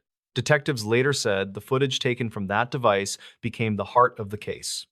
The clip reportedly showed Nallen whispering that something kept repeating his footsteps only seconds after he stopped walking. He said he felt watched from directions that did not match the sounds surrounding him. Then the camera captured a shape moving behind him with strangely delayed motion, almost like each part lagged behind the rest. Relda refused to describe the figure in any detail when questioned later. She only said its movement broke her sense of how bodies were supposed to shift through space. She ordered the ravine sealed and continued the search toward a ridge that rose above the grove. On the ridge, they found Nallen's field recorder stuck between two stones. It held one final file stamped shortly before the trail cameras stopped functioning. The audio began with Nallen breathing hard and saying he needed to reach higher ground because something kept answering him with a distorted version of his own voice. He whispered that the mimicry sounded close but arrived with a slight delay, almost like hearing an echo form before the original sound. The next part of the audio captured a heavy snap, followed by a low rumbling tone that shook the recorder's microphone in uneven pulses. The tone rose sharply, then cut out. After that, the file turned to static, broken by brief fragments of something moving quickly through thick brush. No additional speech followed. Detectives expanded the search for several days, but found no more signs of Nallen. Wildlife specialists reviewed the tracks and ruled out known species. Audio technicians studied the recorder file and claimed the mimicry did not follow human speech patterns. They also said the background rumbling showed overlapping frequencies not normally produced by natural events. The most controversial piece of evidence remained the unreleased footage retrieved from the second camera. Multiple officers stated privately that the final seconds made them step back from the screen. One officer said the shape behind Nallen appeared to form from shifting darkness rather than a physical figure. Another said the shape moved with delayed motion, almost like each part followed a separate pattern. Relda submitted a report stating that releasing the footage would cause unnecessary panic due to the unclear nature of the figure. She also wrote that the footage did not prove criminal activity or wildlife threat. That claim frustrated many who knew the case because they believed the clip held critical clues about Nallen's last moments. The official search ended with no resolution. The agency placed a warning sign near the trailhead advising visitors to stay on marked routes and avoid the grove during low light. Locals said the forest felt different in the weeks that followed. Some claimed the air carried faint tones at dusk that sounded almost like someone humming in slow, uneven intervals. Relda closed the investigation with a brief note.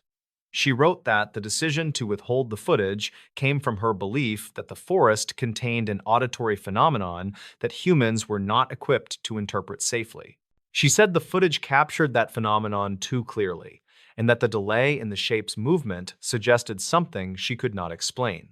The case remains unsolved. People who hike near the grove say they sometimes hear a second set of footsteps behind them that stop a moment after they stop walking. A few report a voice repeating their words in a strained whisper. Authorities dismiss those stories as echoes caused by unusual terrain, yet the warning sign remains. The final memory card sits locked in an evidence drawer labeled with a note written by Relda. It states that the last seconds of the clip show Nallen turning towards something that does not match human or animal motion. It ends with a line that became central to local rumors.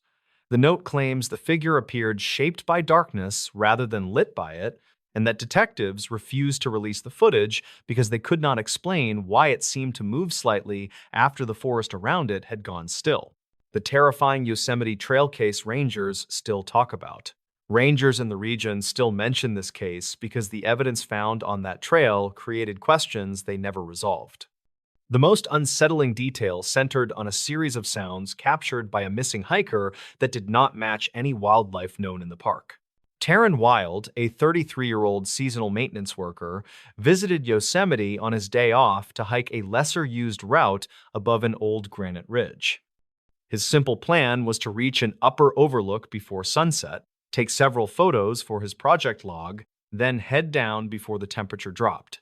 He checked in with a friend by text around midday and said the trail felt strangely empty despite normal visitor traffic in nearby areas. He reached the ridge around early afternoon and recorded several notes about soil shifts near a cluster of loose stones. His final text mentioned hearing steady pacing sounds behind him, even though he had not seen anyone on the trail for nearly an hour. He told his friend not to worry and said he would be back before evening. That message marked his last confirmed communication. A ranger patrol located Taryn's car in the trailhead lot later that night. Inside, they found his pack with only one item missing, a slim audio device he used while documenting trail conditions for his project. Ranger Helvey Strauss led the search at first light and found fresh boot prints near the ridge that matched the soles of Taryn's hiking shoes. The prints looked steady until they reached a shaded corner where the soil turned softer. There, the tracks split in an unusual way. One set continued toward the overlook, while another set curved sharply toward a narrow run of boulders. Helvey believed Taryn might have stepped off the trail while exploring, but noticed that the second set of prints forced deeper impressions, as if he moved faster with each step. A thin line in the dirt followed those prints and suggested something had been dragged behind him. The team followed the marks until they reached a natural pocket between two high stones. Inside, they discovered Taryn's audio device lodged against a root. It still functioned and held one final recording. The first minute captured wind passing through trees and small rocks shifting under his boots. Then Taryn whispered that he felt followed by someone who kept repeating his pace a moment after he stopped. In the next part of the audio, a low grinding sound echoed in uneven pulses.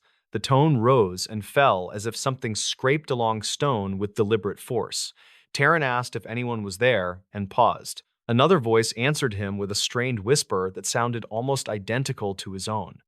Helvey replayed that section several times and said the response arrived with a slight delay, which made the mimicry more disturbing.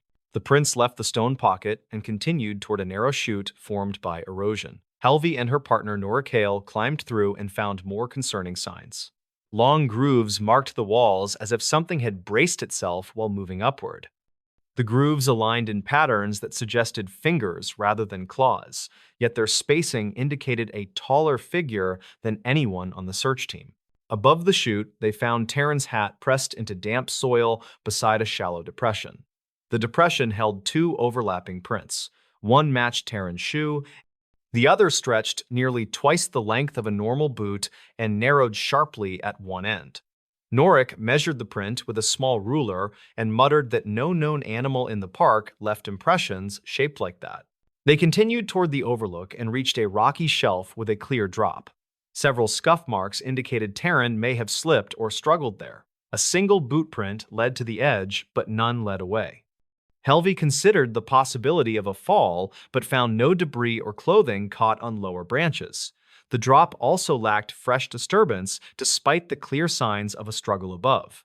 Rangers widened the grid and discovered a second audio device deeper along the ridge.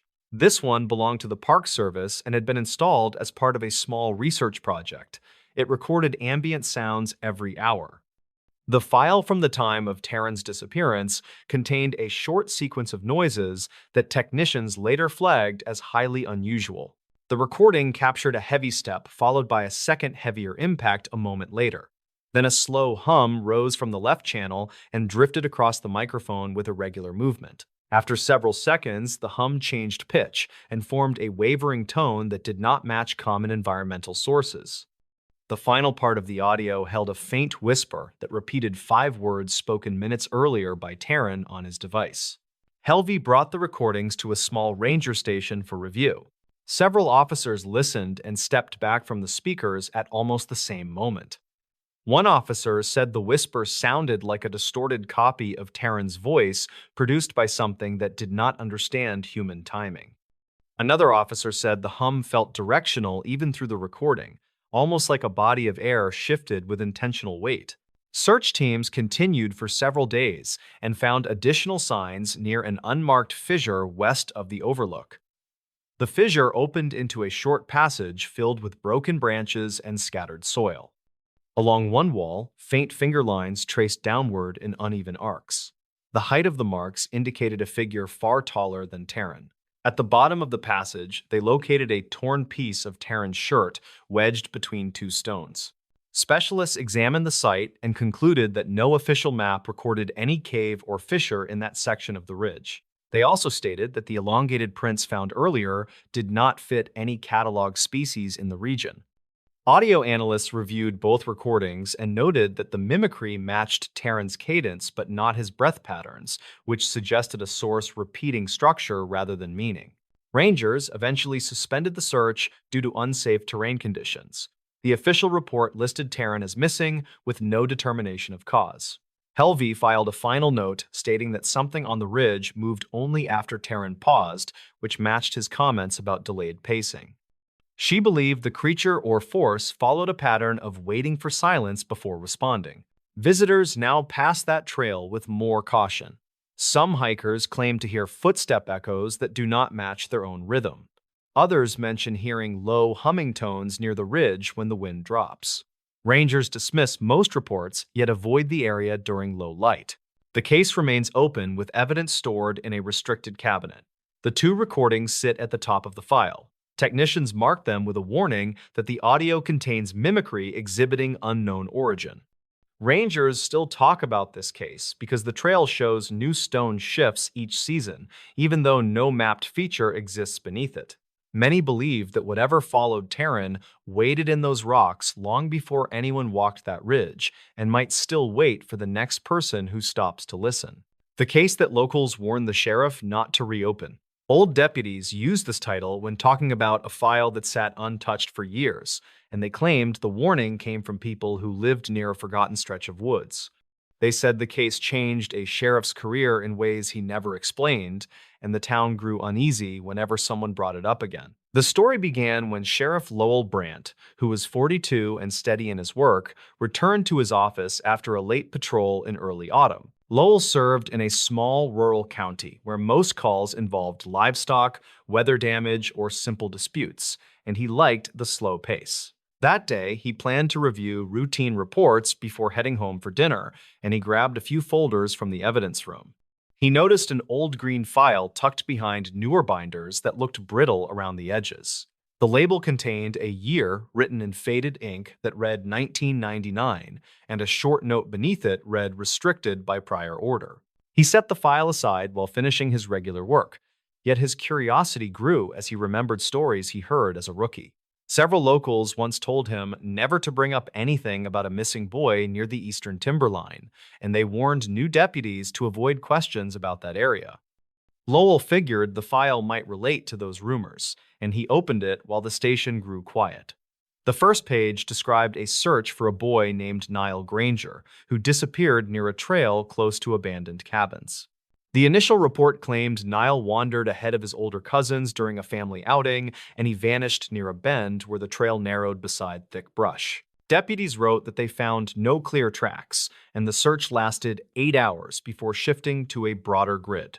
Lowell read that volunteers reported strange noises near dusk, though deputies dismissed those statements as wind moving through the trees. A short line at the end of the page ordered all follow-up reports transferred to sealed storage after a supervisor review. Lowell felt uneasy as he read because the wording looked rushed, and the next pages contained only fragments of interview notes. Witnesses claimed they heard a shout that did not match the boy's voice, and someone reported seeing a shadow between 2 cedar trees even after the search area was cleared. Those notes ended abruptly without signatures. Lowell thought the case deserved proper closure, so he decided to check the old search site during his next patrol. The incident shift began when he drove to the eastern timberline the following afternoon, and he parked near a gravel turnout beside heavy brush. The air felt strangely still as he walked toward the trail, and he saw the remains of rotting fence posts leaning toward the tree line. He followed the path until he reached the bend described in the old file. He noticed a narrow side trail that did not appear in recent maps and saw faint impressions in the soil that looked different from animal tracks.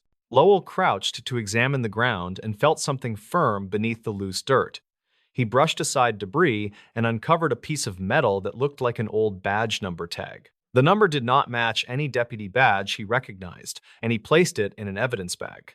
Nearby, he saw a tree trunk with deep vertical scratches that looked as if a tool or heavy object caused them. He took several photos before walking deeper along the narrow trail. The complication grew when he reached the first cabin site, and he saw that someone had removed parts of the old structure recently. Fresh sawdust gathered near the doorway, and footprints circled the foundation. The cabin's interior smelled like old smoke mixed with damp earth. On the floor, he found a torn piece of a backpack strap that matched the description from the 1999 report. He wondered why this area showed signs of recent activity despite being officially unused. As he documented the scene, he heard leaves shift behind him with a rhythm that suggested a careful step rather than an animal. He called out, and a man in his late 60s emerged from behind a cedar trunk. The man introduced himself as Orrin Hale and said he lived on the other side of the ridge. Orrin warned Lowell that the place carried old problems, and he said the search from 1999 did not end the way the county claimed. He mentioned that volunteers found evidence that deputies refused to log. Orrin said one volunteer found fabric near a hollow stump that matched the boy's shirt pattern, yet the lead deputy ordered them to ignore it. He also claimed the search lines were altered on the second day without explanation. Lowell asked why the information never reached official channels, and Orrin said people stopped talking after two volunteers reported hearing a low voice near the creek bed. Orrin added that the voice sounded like someone calling out, but not in a normal tone. Lowell wrote everything in his notepad and asked Orrin if anyone still visited the area. Orrin hesitated before admitting that some men from another county had been seen near the cabins recently. He said they came at odd hours and left before dawn. Orrin believed they searched for something buried long before the boy disappeared. Lowell asked if they were connected to the original case, and Orrin only said they knew more than they ever admitted. The investigation deepened when Lowell returned to the station and ran the badge number through old records. The system produced a discontinued listing for a deputy named Marvin Dross, who served during the late 90s. Marvin resigned suddenly in 2000, and no reason appeared in the personnel file. Lowell checked newspaper archives for any mention of Marvin after his resignation. He found a small note saying Marvin moved away and later refused interviews about the missing boy case. Lowell contacted a retired dispatcher who confirmed that Marvin led the second-day search. She also recalled unexplained gaps in the radio log during several key hours. She said the search area changed because Marvin insisted the boy wandered farther than the family believed. When Lowell mentioned the badge fragment, the dispatcher grew quiet and said she once heard Marvin shouting at another deputy near the evidence tent during the search. She never learned what caused the argument. Lowell revisited the timberline 2 days later with a clearer plan. He walked past the first cabin and followed a faint trail toward the creek bed. Near a cluster of moss-covered stones, he found another piece of fabric, partially buried under wet leaves. It looked like the same pattern from the original case notes. He took more photos and marked the location on his map. He then continued toward the creek and saw a small structure made from stacked stones that looked intentionally arranged. Inside the stone enclosure, he found an old flashlight with rusted edges and a small notebook sealed inside a plastic bag. The notebook belonged to Marvin Dross based on the handwritten name on the first page. Lowell read that Marvin searched alone near dusk on the second day and followed a sound he described as a distressed voice. He wrote that he found a small shoe near the creek and placed it inside his pack. Yet that shoe never appeared in the official report. Marvin claimed he felt someone watching him as he moved through the brush, and he wrote that shadows shifted between the cedar trees even when his light remained steady. His final note said he planned to return later without the others, and the rest of the pages were blank. Lowell closed the notebook and realized that critical evidence never reached proper files. He also realized someone likely returned to the scene to retrieve missing items from that period. The twist became clear when Lowell returned to the station and compared Marvin's notebook timeline to the archives. The hours Marvin worked alone matched the same period when the radio log went silent. Lowell confronted the current undersheriff about the sealed file and asked why the case never received a full review. The undersheriff warned him that older residents pressured the office to leave the matter alone because reopening it would expose failures that might damage several families. According to the undersheriff, the search inaccurately mapped the boy's last known position, and a deputy lost track of a clue that should have shifted the entire grid. When Lowell asked about the shoe mentioned in the notebook, the undersheriff said he never saw it and believed someone removed key items before the files were sealed. He admitted that reopening the case would draw unwanted attention to the department's past mistakes. Lowell decided to file an internal request to unseal the remaining pages, yet he received calls from several residents that same evening. Each caller urged him to leave the case alone and claimed reopening it would bring more trouble than answers. One caller said the family of the missing boy moved away because they learned about irregularities in the investigation. Another caller mentioned seeing unfamiliar men near the timberline again, and he warned Lowell to stay away from that area. Lowell hesitated for several days as he reviewed every note from the scene. He knew the evidence pointed toward overlooked mistakes rather than something impossible, and he believed someone attempted to hide those mistakes by burying files. He compiled the found items into a new report that forced a small review, and the county quietly agreed to release a statement acknowledging flaws in the original search. The button came when Lowell returned to the timberline one final time and stood near the creek where Marvin wrote his last note. He felt the quiet air around him and listened to the steady flow of water moving between stones. The case never received a full reopening, yet the evidence he uncovered ensured the truth no longer sat in a forgotten box. Locals still warned people not to disturb the old trail, but Lowell believed avoiding the past never protected anyone. He knew the truth lived in the details scattered across the woods, waiting for someone willing to look closely. This terrifying recording made the search team walk away. Rangers in the area had dealt with missing hikers before, but none of their cases ever included a recording that made trained rescuers step back in fear. That detail became the first thing investigators noted when the report surfaced. It was tied to a search that took place near an old service trail that sat several miles from the nearest paved road. Calvin Dre, a 34-year-old part-time surveyor, had been out there in late autumn working on boundary updates for a small land office. His goal was simple that morning. He planned to map a narrow ridge, mark a few flagged points, then reach his truck before sunset. He texted a coworker hours later saying the ridge felt off and that he kept hearing something that echoed strangely behind him. He did not send anything else after that. His company contacted local authorities when he did not return that night. A ranger named Isla Rourke led the initial sweep and found Calvin's truck parked neatly beside the old gate with his clipboard still inside. The first odd detail came from a pair of faint tracks that curved away from the marked trail. They looked hurried, yet strangely consistent, as if he kept pacing or circling before heading deeper into the brush. A volunteer named Saren Wade discovered a dropped handheld recorder early the next morning. Calvin often used it to make field notes for clients. The device was cracked but still usable, which made the team hopeful that it held something helpful. Saren replayed the final file and called Isla over within seconds. She said the tone made her chest tighten even before she understood the words. The recording started with wind pushing through the trees. Then Calvin whispered about seeing a figure crouched far down the slope. He said it moved in a way he could not fully describe. The next portion contained a sharp impact. Then, Calvin rushed a sentence about someone answering him from the trees, though he claimed he had not spoken aloud. Hila replayed that part several times and said she heard a second voice that sounded close yet distorted by the wind. Calvin shouted that he needed to leave, then the audio cut abruptly.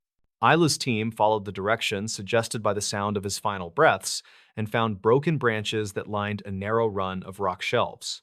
One shelf held a smear of fabric that matched Calvin's jacket. Another shelf carried scuff marks shaped like hesitant foot placements. A third shelf held something stranger. It showed the imprint of a bare foot in cold dirt, yet the size was far larger than any adult's. Saren measured it with a small ruler and stepped back quickly when she realized it stretched nearly twice her length from heel to toe. They radioed for a second team once they reached the base of the slope and found a half-collapsed drainage tunnel. Inside sat more foot imprints arranged in a tight pattern that suggested pacing. Some prints overlapped Calvin's boot marks in a way that made Isla believe he had been cornered or trapped there for several minutes. The team kept finding scratch marks on the tunnel walls and noted that several deep grooves aligned at shoulder height, as if something tall had braced itself before turning sharply.